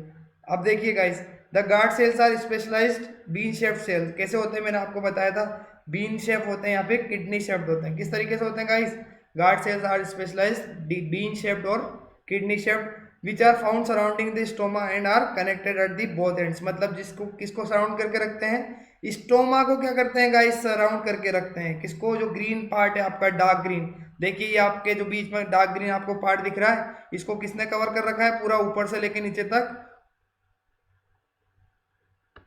गार्ड सेल्स ने। ठीक है, तो ये गार्ड सेल्स क्या होते हैं, these are the bean shaped cell which are found surrounding the stoma and are connected at the both ends. These cells enlarge and contract to open and close the stomata pores. जो stomatal aperture है आपका, stomata pores है, उसको कौन करते हैं, ये जो गार्ड सेल्स होते हैं, ये या तो क्लोज और ओपन करने में किसकी हेल्प करते हैं, उन किसकी हेल्प करते हैं, स्टोमेटल अपर्चर की हेल्प करते हैं, स्टोमेटल पोर्स की हेल्प करते हैं, उसको बड़ा या छोटा करने में, या फिर कॉन्ट्रैक्शन या उसके श्रिंकिंग में। ठीक है, तो इस तरीके से होता है guys. Guard cell also contain chloroplast, the light capturing organelles in the plant. इसके अंदर गार्ड सेल्स के अंदर भी क्या होते हैं, क्लोरोप्लास्ट होते हैं। वो क्लोरोप्लास्ट के अंदर क्या होता है, क्लोरोफिल्स होता है। तो ये क्लोरोफिल्स यहाँ पे भी क्या करते हैं, लाइट को कैप्चर कर सकते हैं प्लांट्स के अंदर। तो गाइस ये structure of stomata. The subsidiary cells are also called accessory cells. They are the accessory cells to the guard cells are found in the epidermis of the plant. ये आपके epidermal cells जो है, इनको क्या कहा जाता है, इनको एसेसरी सेल्स भी कहा जाता है। ठीक है, क्या कहा जाता है, या फिर सब्सिडायरी सेल्स भी कहा जाता है। ये कहाँ पे पाए जाते हैं, आपकी जो एपिडर्मिस होती है प्लांट की। एपिडर्मिस क्या होती है, लीव्स की क्या होती है, आउटर मोस्ट कवरिंग होती है, या फिर प्लांट्स की आउटर मोस्ट कवरिंग होती है। जैसा हमारी स्किन है, तो हमारी स्किन की भी क्या होती है, आउटर मोस्ट कवरिंग होती है एपिडर्मिस। ऐसे ही प्लांट्स में जो आउटर मोस्ट कवरिंग होती है, उसको कहा जाता है एपिडर्मिस। तो these cells are surrounded and supported by the guard cell and act as a buffer between guard cells and epidermal cells which are function by protecting epidermal cells against the expansion of the guard cells. So guys, this is about the structure of stomata. कौन कौन से होते हैं parts stomata के, तो एक तो stoma होता है जो आपको यहाँ पे दिख रहा है, कौन सा, ग्रीन कलर का, डार्क ग्रीन कलर का पार्ट ये दिख रहा है, ये होता है स्टोमा। ठीक है, अब इस स्टोमा को किसने सराउंड कर रखा है, गार्ड सेल्स ने। Guard cells are what, these are the kidney shaped और the bean shaped cell which surround the stoma from all the sides. ठीक है, अब इसके साथ में देखिए इस गार्ड सेल के अंदर क्या होते हैं, क्लोरोप्लास्ट भी प्रेजेंट होते हैं। ये आपको दिख रहा है यहाँ पे शो किया है इस डायग्राम में, क्लोरोप्लास्ट होते हैं। ये क्लोरोप्लास्ट के अंदर क्या होता है, क्लोरोफिल होता है। और ये क्लोरोफिल क्या करता है गाइस, फोटोसिंथेसिस की प्रोसेस को परफॉर्म होने में हेल्प करता है। अब ये देखिए गाइस, यहाँ पे स्टोमेटल अपर्चर है। स्टोमेटल अपर्चर मतलब ये क्या करता है, टर्जिडिटी को मेंटेन करके रखता है एक सेल की। ठीक है, टर्जिडिटी को कैसे मेंटेन करके रखते हैं, ये पानी को और अंदर से बाहर और बाहर से अंदर करने में हेल्प करते हैं। तो इस तरीके से क्या होता है, गैसियस एक्सचेंज होता है, वो ट्रांसपिरेशन होता है किसके अंदर, प्लांट्स के अंदर। So what is the functions of the stomata, हमने पढ़ लिया स्टोमेटा क्या होता है, स्टोमेटा का स्ट्रक्चर क्या होता है। अब तीसरी चीज हमको पढ़ना, what are the functions of the stomata. जो प्लांट में ये स्ट्रक्चर है, प्लांट में ये स्टोमेटा, इसका इंपॉर्टेंस क्या है गाइस, इसको हमको क्या करना है, पढ़ना है। तो the main function of stomata are helps in the exchange of gases by opening and closing the pores in the leaves। मतलब क्या करते हैं, बताओ गाइस, प्लांट्स के अंदर जो भी एक्सचेंज होता है गैसेस का, उसको होने में हेल्प करते हैं। किसके अंदर? लीव्स के अंदर। क्यों क्या करते हैं ये? क्योंकि स्टोमेटा जो होते हैं वो क्या होती है? ओपनिंग होती है। किसके अंदर? एपिडर्मिस में। तो ये इसका जो पोर क्या करता है? उसको खोलता है, उसको बंद करता है, खोलता है, बंद करता है, खोलता है, बंद करता है, खोलता है, बंद करता है, खोलता है, बंद करता है। तो इस तरीके से क्या होता है? गैसेस का एक्सचेंज हो सकता है। किसके थ्रू? इस स्टोमेटा के through. It helps to expel the excess water out from the leaves in the form of water vapour. साथ ही साथ क्या करता है ये? प्लांट्स में जब भी क्या हो जाता है? एक्स्ट्रा वाटर हो जाता है, तो हम एनिमल्स तो क्या कर देते हैं? यूरिनेट कर लेते हैं, मतलब यूरिन को क्या कर देते हैं? हम एक्सक्रीट कर देते हैं, बाहर निकाल देते हैं अपनी बॉडी से। लेकिन प्लांट्स में किस तरीके से होता है ये? वाटर वेपर की फॉर्म में क्या होता है? आउट होता है। ठीक है, तो ये वाटर वेपर क्या होती है? गैस होती है। तो एक गैस का भी कहाँ से किस जगह से बाहर निकलती है? इस स्टोमेटा के थ्रू होती है। लीव्स के अंदर से वाटर वेपर के फॉर्म में जो एक्स्ट्रा वाटर होता है प्लांट के अंदर, वो बाहर किया जाता है।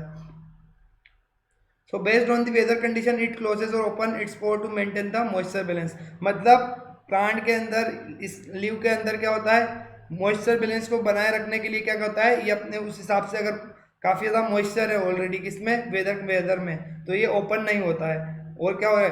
अगर काफ़ी ज़्यादा ड्राई है, काफ़ी ज़्यादा वार्म क्लाइमेट है, तो क्या करेंगे? ये ओपन होते रहेंगे, फिर बंद हो जाएंगे, ओपन होंगे, बंद होंगे। तो ये क्या कर लेते हैं? अपने आप को एडजस्ट करके रखते हैं। किस हिसाब से? वेदर कंडीशन के हिसाब से।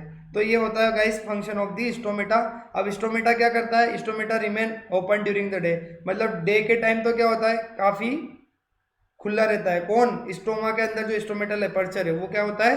खुला रहता है। लेकिन नाइट के टाइम पे क्या हो जाता है? क्लोज हो जाता है। ठीक है, अब ये क्लोज करने की क्या जरूरत होती है? तो this closure prevents water from escaping through the open pores. जिससे क्या होता है कि ताकि जो पानी है वो एक्सेस पानी तो अगर होगा तो वो निकल जाएगा, लेकिन अगर जो ज़रूरत का पानी अगर वो बाहर निकल गया तो फिर डिहाइड्रेशन की प्रॉब्लम हो सकती है। डिहाइड्रेशन मतलब वाटर की जो क्या है? कमी हो सकती है एक प्लांट के अंदर, जो कि अच्छा नहीं रहेगा। इसीलिए स्टोमेटा ड्यूरिंग द डे क्या होता है? ओपन रहता है, लेकिन नाइट के टाइम पे क्या हो जाता है? क्लोज हो जाता है। अब गाइस बात करते हैं raw materials of the photosynthesis. ये जो फोटोसिंथेसिस की रिएक्शन है, फोटोसिंथेसिस की प्रोसेस है, वो क्यों इतनी इंपॉर्टेंट है? तो इंपॉर्टेंट इसलिए है गाइस कि हम तो एनिमल्स है, हम क्या है? किसी दूसरे के ऊपर डिपेंडेंट है अपने खाने की नीड्स के लिए। हमको कोई ज़रूरत नहीं, कुछ मेहनत वगैरह करना नहीं है। ऐसा तो नहीं है, मेहनत तो हम भी करते हैं। हमको क्या है? हम we are not able to synthesise our own foods. लेकिन प्लांट्स में क्या है? They are able to synthesise their own food. तो इसीलिए हमको ये क्या है? प्रोसेस जो है फोटोसिंथेसिस की, ये काफ़ी ज़्यादा इंपॉर्टेंट है। सिर्फ आपके सिलेबस के हिसाब से नहीं, आपको इसको पढ़ने के लिए भी, समझने के लिए किस तरीके से प्लांट्स अपना खाना बनाते हैं, तो वो समझना आपको काफ़ी ज़्यादा ज़रूरी है। इसीलिए मैंने हर पॉइंट्स को क्या किया है? अलग तरीके से जो जो ज़रूरी है फोटोसिंथेसिस के इवेंट्स, या फिर जो भी इसमें इंपॉर्टेंट पॉइंट्स है या टॉपिक्स है जिसको हमको पढ़ना है, वो मैंने बाइफरकेट करके अलग अच्छे तरीके से आपको यहाँ पे बताने की कोशिश कर रहा हूँ, ताकि आपका जो कॉन्सेप्ट है वो क्या हो सके? एक बार में क्रिस्टल क्लियर हो जाए। अब देखिए गाइस, रॉ मटेरियल मतलब, रॉ मटेरियल का मतलब होता है आपको कोई चीज़ बनानी है, तो उसके लिए कच्चा माल आपको क्या चाहिए, या फिर कौन कौन सी ऐसी चीज़ आपको चाहिए होगी जिसके लिए आपको। तो गाइस इसको एक एग्जांपल के तौर पे देखते हैं हम, कि आपको सपोज घर में क्या बनाना है? रोटी बनाना है। तो रोटी के लिए आपको किस चीज़ की ज़रूरत पड़ेगी? आपको गेहूं के आटे की ज़रूरत पड़ेगी। ठीक है, और साथ में किसकी ज़रूरत पड़ेगी? पानी की। ठीक है, दो ही चीज़ की ज़रूरत पड़ेगी। तो ये क्या हो गया? वो रोटी हमको बनाना, बेसिकली हमको बनाना क्या है? रोटी बनाना है, लेकिन उसके लिए रॉ मटेरियल हमको क्या चाहिए?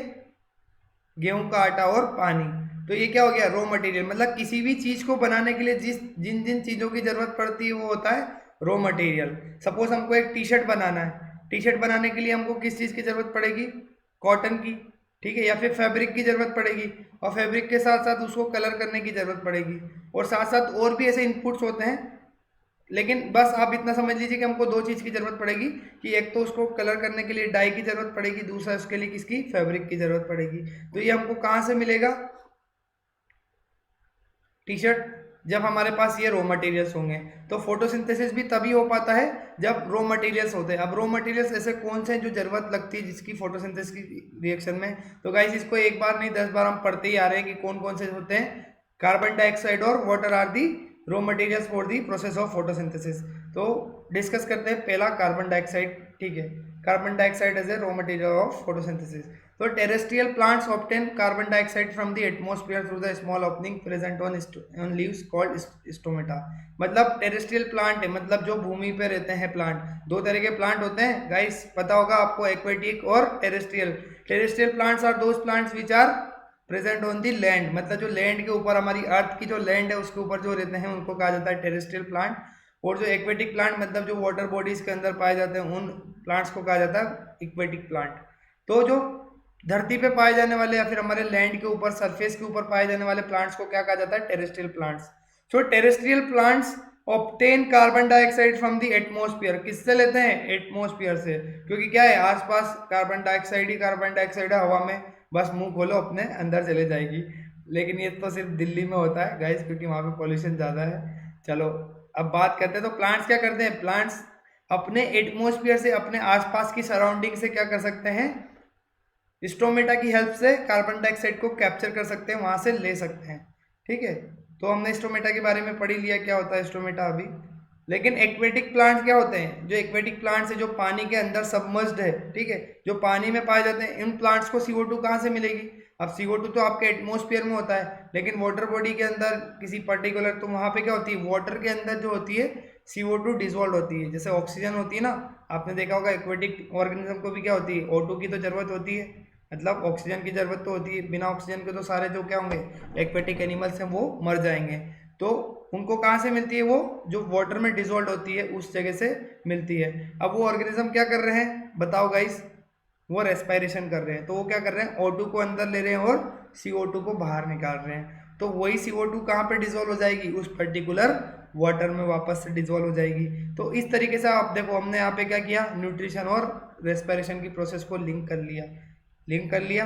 तो मैंने गाइस, मैं आपको अभी भी बोल रहा हूँ, आपको सिंपली जाके एक बार मेरा जो स्ट्रेटेजी वाला वीडियो है कि बायो की पढ़ाई आपको किस तरीके से करना है, किस तरीके से आपको क्लास 10 की प्रिपरेशन करना है, वो ज़रूर जाके देखिए गाइस। आपको काफ़ी ज़्यादा हेल्प मिलेगा उससे, बायो को अंडरस्टैंड करने में कि हमको किस तरीके से टॉपिक्स को लिंक करना है एक दूसरे से, किस तरीके से हमको सिमिलरिटी फाउंड करना है, डिफरेंसेस फाउंड करना है, और किस तरीके से हमको बायो की प्रिपरेशन करना है। तो गाइस देखिए यहाँ पे कि जो रेस्पिरेशन से क्या हो रही है? CO2 बाहर निकल रही है, वो वाटर में डिजोल्व हो जाती है।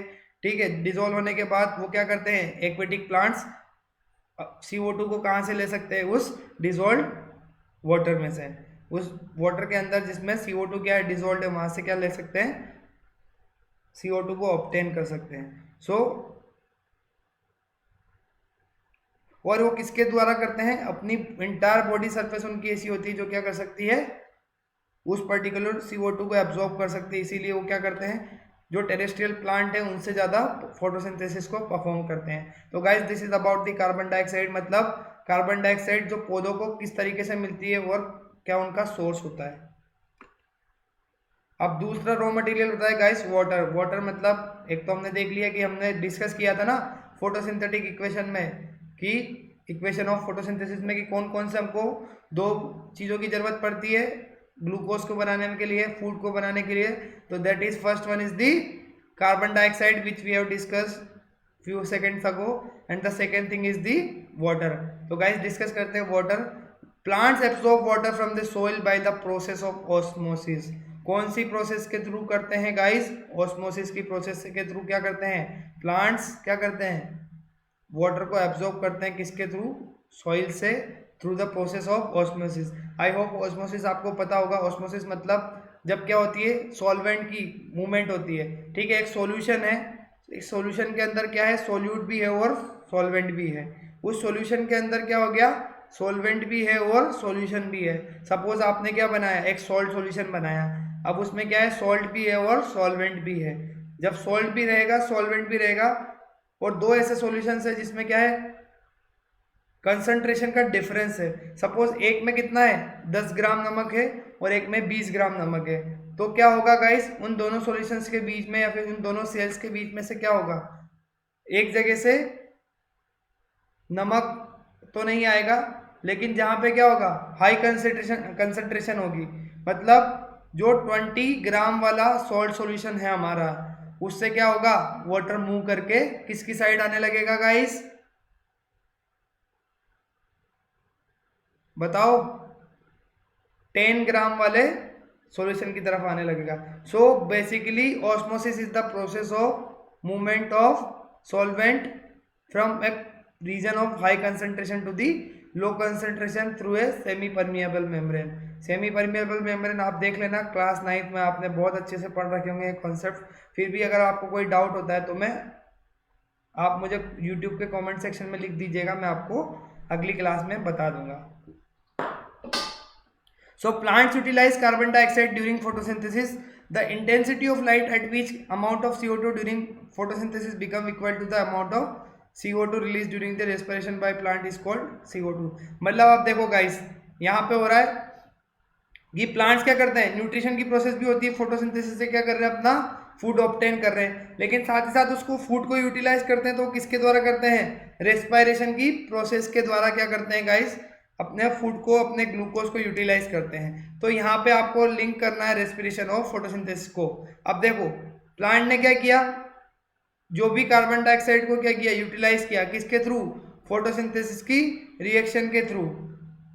जितना अमाउंट क्या कर रहा है, प्लांट्स यूटिलाइज कर रहा है कार्बन डाइऑक्साइड का, किसमें, फोटोसिंथेसिस की रिएक्शन में। तो सॉरी गाइस, एक बार मैं रिपीट करूंगा।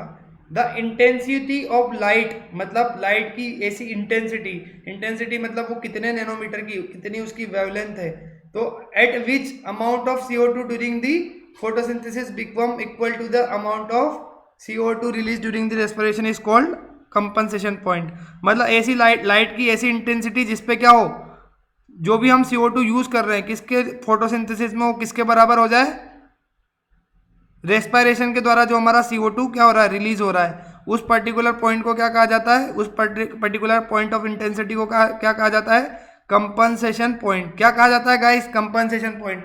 मतलब the intensity of light at विच, मतलब लाइट की ऐसी इंटेंसिटी या फिर ऐसे पॉइंट पे जिसपे क्या हो, फोटोसिंथेसिस में जितना हमारा क्या हो रहा है, CO2 क्या हो रहा है, यूज हो रहा है। मतलब विच amount of CO2 during photosynthesis become equal, जो किसके बराबर आ जाए, amount of CO2 release during the respiration is called compensation point. किसको कहा जाता है गाइस, कंपनसेशन पॉइंट, इस पर्टिकुलर चीज को कहा जाता है। तो guys this is about the water. Water क्या होता है, it is also the raw material for the process of photosynthesis. अब गाइस इवेंट्स कौन कौन से होते हैं प्रोसेस ऑफ फोटोसिंथेसिस में, मतलब जो ये प्रोसेस हो रही है फोटोसिंथेसिस की, इसमें कौन कौन से इवेंट्स होते हैं, कौन कौन सी स्टेप्स होती है। जो हमने क्या लिया, इनऑर्गेनिक मॉलिक्यूल लिए सिंपल, कौन से, CO2 और H2O। तो वो बेसिकली कन्वर्ट किस तरीके से हो रहे हैं, कौन कौन सी ऐसी स्टेप्स से उनको गुजरना पड़ता है, और गुजरने के बाद कैसे वो ग्लूकोज में कन्वर्ट होते हैं। तो ये हमको इस पर्टिकुलर टॉपिक में पढ़ना है, that is events in the process of photosynthesis. So guys 3 steps होती है। 3 स्टेप्स कौन कौन सी होती है, मैं सबसे पहले आपको बता देता हूँ। Absorption of sunlight bye chlorophyll. Chlorophyll कहाँ पाया जाता है, हमने अभी देखा कि जो भी ग्रीन पार्ट्स होते हैं प्लांट के, चाहे जैसे कि लीव्स हो गई, तो लीव्स के अंदर क्या होता है, क्लोरोप्लास्ट के अंदर क्लोरोफिल पाया जाता है। तो जो क्लोरोफिल होता है वो क्या करेगा, जो कंटिन्यूअसली क्या हो रही है, सनलाइट गिर रही है धरती के ऊपर, उसको क्या करता है, एब्जॉर्ब करता है। तो पहली स्टेप क्या हो गई guys, absorption of the sunlight by the chlorophyll.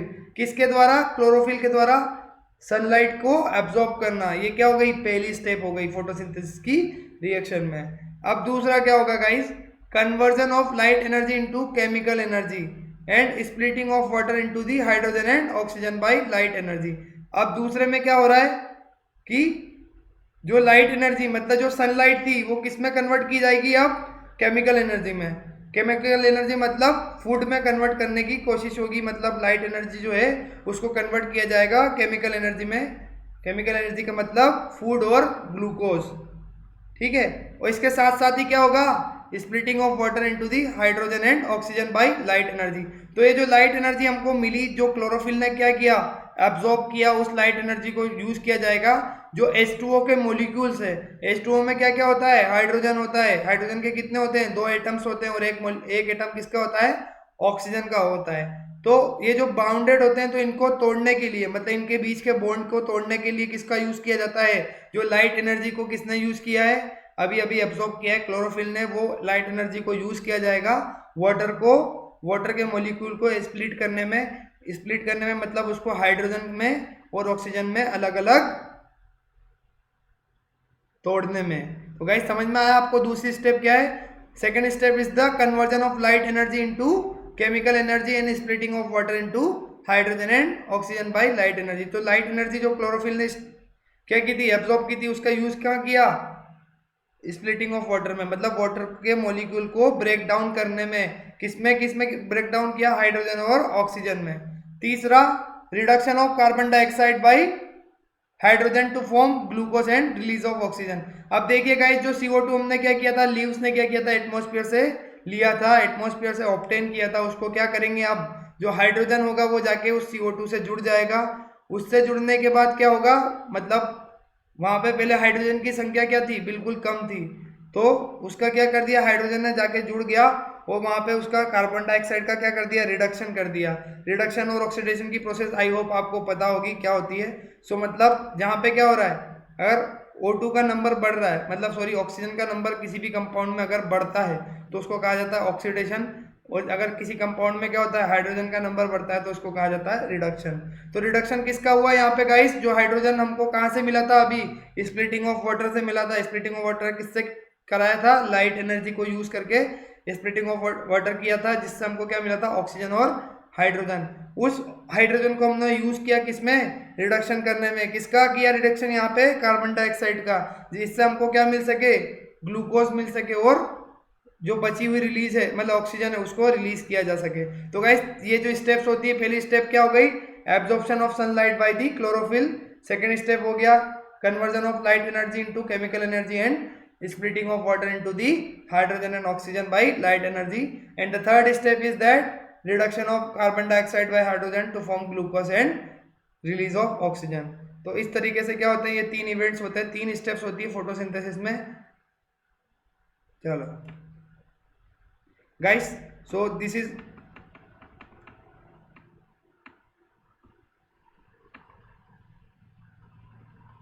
This so guys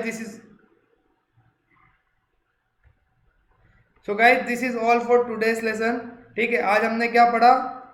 nutrition in plant का पहला वाला जो पार्ट है, दैट इज फोटोसिंथेसिस को हमने पूरा कवर किया। उसमें हमने क्या पढ़ा? सबसे पहले गाइस कि फोटोसिंथेसिस होता क्या है, उसकी डेफिनेशन क्या है, उसको हमने पढ़ा 1.1 में। 1.2 में हमने क्या पढ़ा गाइस? बताओ, इक्वेशन ऑफ फोटोसिंथेसिस, मतलब हमने क्या, कितने मॉलिक्यूल्स की जरूरत होगी, किस तरीके से फोटोसिंथेसिस की इक्वेशन होती है, कितने मॉलिक्यूल्स की जरूरत पड़ती है और क्या क्या उसमें हमको मिलता है। तो वो हमने क्या पढ़ा? इक्वेशन ऑफ फोटोसिंथेसिस में पढ़ा। फिर तीसरा हमने क्या पढ़ा गाइस? एलिमेंट्स ऑफ फोटोसिंथेसिस, मतलब ऐसे कौन कौन से एलिमेंट्स होते हैं फोटोसिंथेसिस में जो जरूरी होते हैं परफॉर्म करने के लिए फोटोसिंथेसिस प्लांट्स में, मतलब जिसकी मदद से क्या कर होता है, plants are able to perform the process of photosynthesis. तो वो कौन कौन से होते हैं एलिमेंट्स गाइस, बताइए मुझे। तो पहला होता है सनलाइट और दूसरा होता है क्लोरोफिल। उन दोनों के बिना क्या फोटोसिंथेसिस हो सकता है? नहीं हो सकता गाइस। फिर 1.4 में हमने पढ़ा स्टोमेटा के बारे में। स्टोमेटा क्या होता है, उसका स्ट्रक्चर कैसा होता है, और साथ ही साथ हमने क्या पढ़ा गाइस? उसके फंक्शंस क्या है प्लांट के अंदर। तो स्टोमेटा के बारे में पढ़ा हमने। स्टोमेटा में हमने क्या पढ़ा? स्टोमा पढ़ा, गार्ड सेल्स पढ़े, गार्ड सेल किस तरीके से सराउंड करते हैं, और फिर हमने पढ़ा क्या? एपिडर्मिस के बारे में पढ़ा। उसके अलावा फिर फंक्शंस क्या होते हैं, तो गैसियस एक्सचेंज में काम आता है, साथ ही साथ जो एक्स्ट्रा वाटर है ट्रांसपिरेशन की प्रोसेस में भी हेल्प करता है। कौन? स्टोमेटा। तो ये क्या हो गया? उसका फंक्शन हो गया। उसके बाद गाइस 1.5 में हमने क्या पढ़ा है?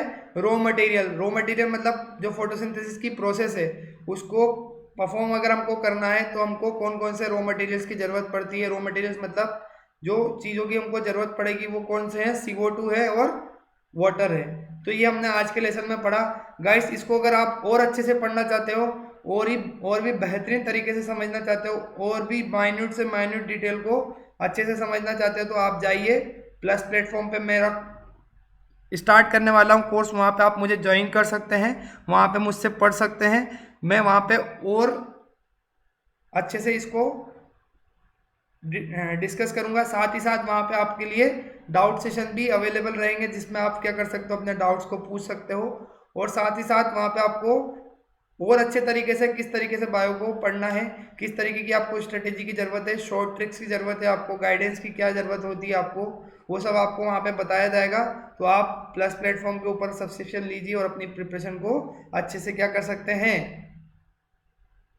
कंटिन्यू रख सकते हैं। साथ ही साथ अगर आप क्या करना चाहते हैं, आप प्लस सब्सक्रिप्शन लेना चाहते हैं तो आप लीजिए 12 मंथ्स का, बिकॉज उसमें क्या होगा, आप 1 साल तक क्या कर सकते हैं, अपनी प्रिपरेशन को कंटिन्यू रख सकते हैं और उससे आपको काफ़ी ज़्यादा हेल्प मिलेगी आपके क्लास 10th के बोर्ड एग्जाम में। तो उसके लिए आप क्या कर सकते हो, मेरा कोड यूज़ कर सकते हो। मेरा कोड ये यहाँ पे ब्लैक में लिखा हुआ है, दैट इज DGCBSE। क्या है गाइस मेरा कोड, DGCBSE। इसको यूज़ करके आप क्या कर सकते हो गाइस, 10% जो है आपका इंस्टेंट डिस्काउंट आपको मिल जाएगा आपके पर्टिकुलर सब्सक्रिप्शन प्लान के ऊपर। तो guys this is about the Unacademy plus. अब बात करते हैं आज के लेसन के बारे में। अगर आपको कोई डाउट है, कोई क्वेश्चन है, आपका कोई क्वेरी है, तो आप मुझसे यूट्यूब के कमेंट ऑप्शन में जाके पूछ सकते हैं, अपनी क्वेरीज को वहाँ पे पुट अप कर सकते हैं। साथ ही साथ गाइस अगर आपको फ्यूचर में ऐसे अमेजिंग वीडियोस चाहिए, ताकि आपको ऐसे अमेजिंग वीडियोस मिलते रहे और आप अपनी प्रिपरेशन को कंटिन्यू रख सकें, तो हमारे चैनल को सब्सक्राइब कीजिए और आने वाले वीडियोस के फर्दर नोटिफिकेशन के लिए आप क्या कीजिए, बेल आइकन के ऊपर क्लिक कर दीजिए। साथ ही साथ आप टेलीग्राम ग्रुप को भी हमारे ज्वाइन कर सकते हो, वहाँ पे आपको आने वाले अपकमिंग वीडियोस के ऊपर क्या मिल जाएगा, आपको अपडेट्स मिलते रहेंगे। So guys thank you very much, thank you so much, this is all from my side for today.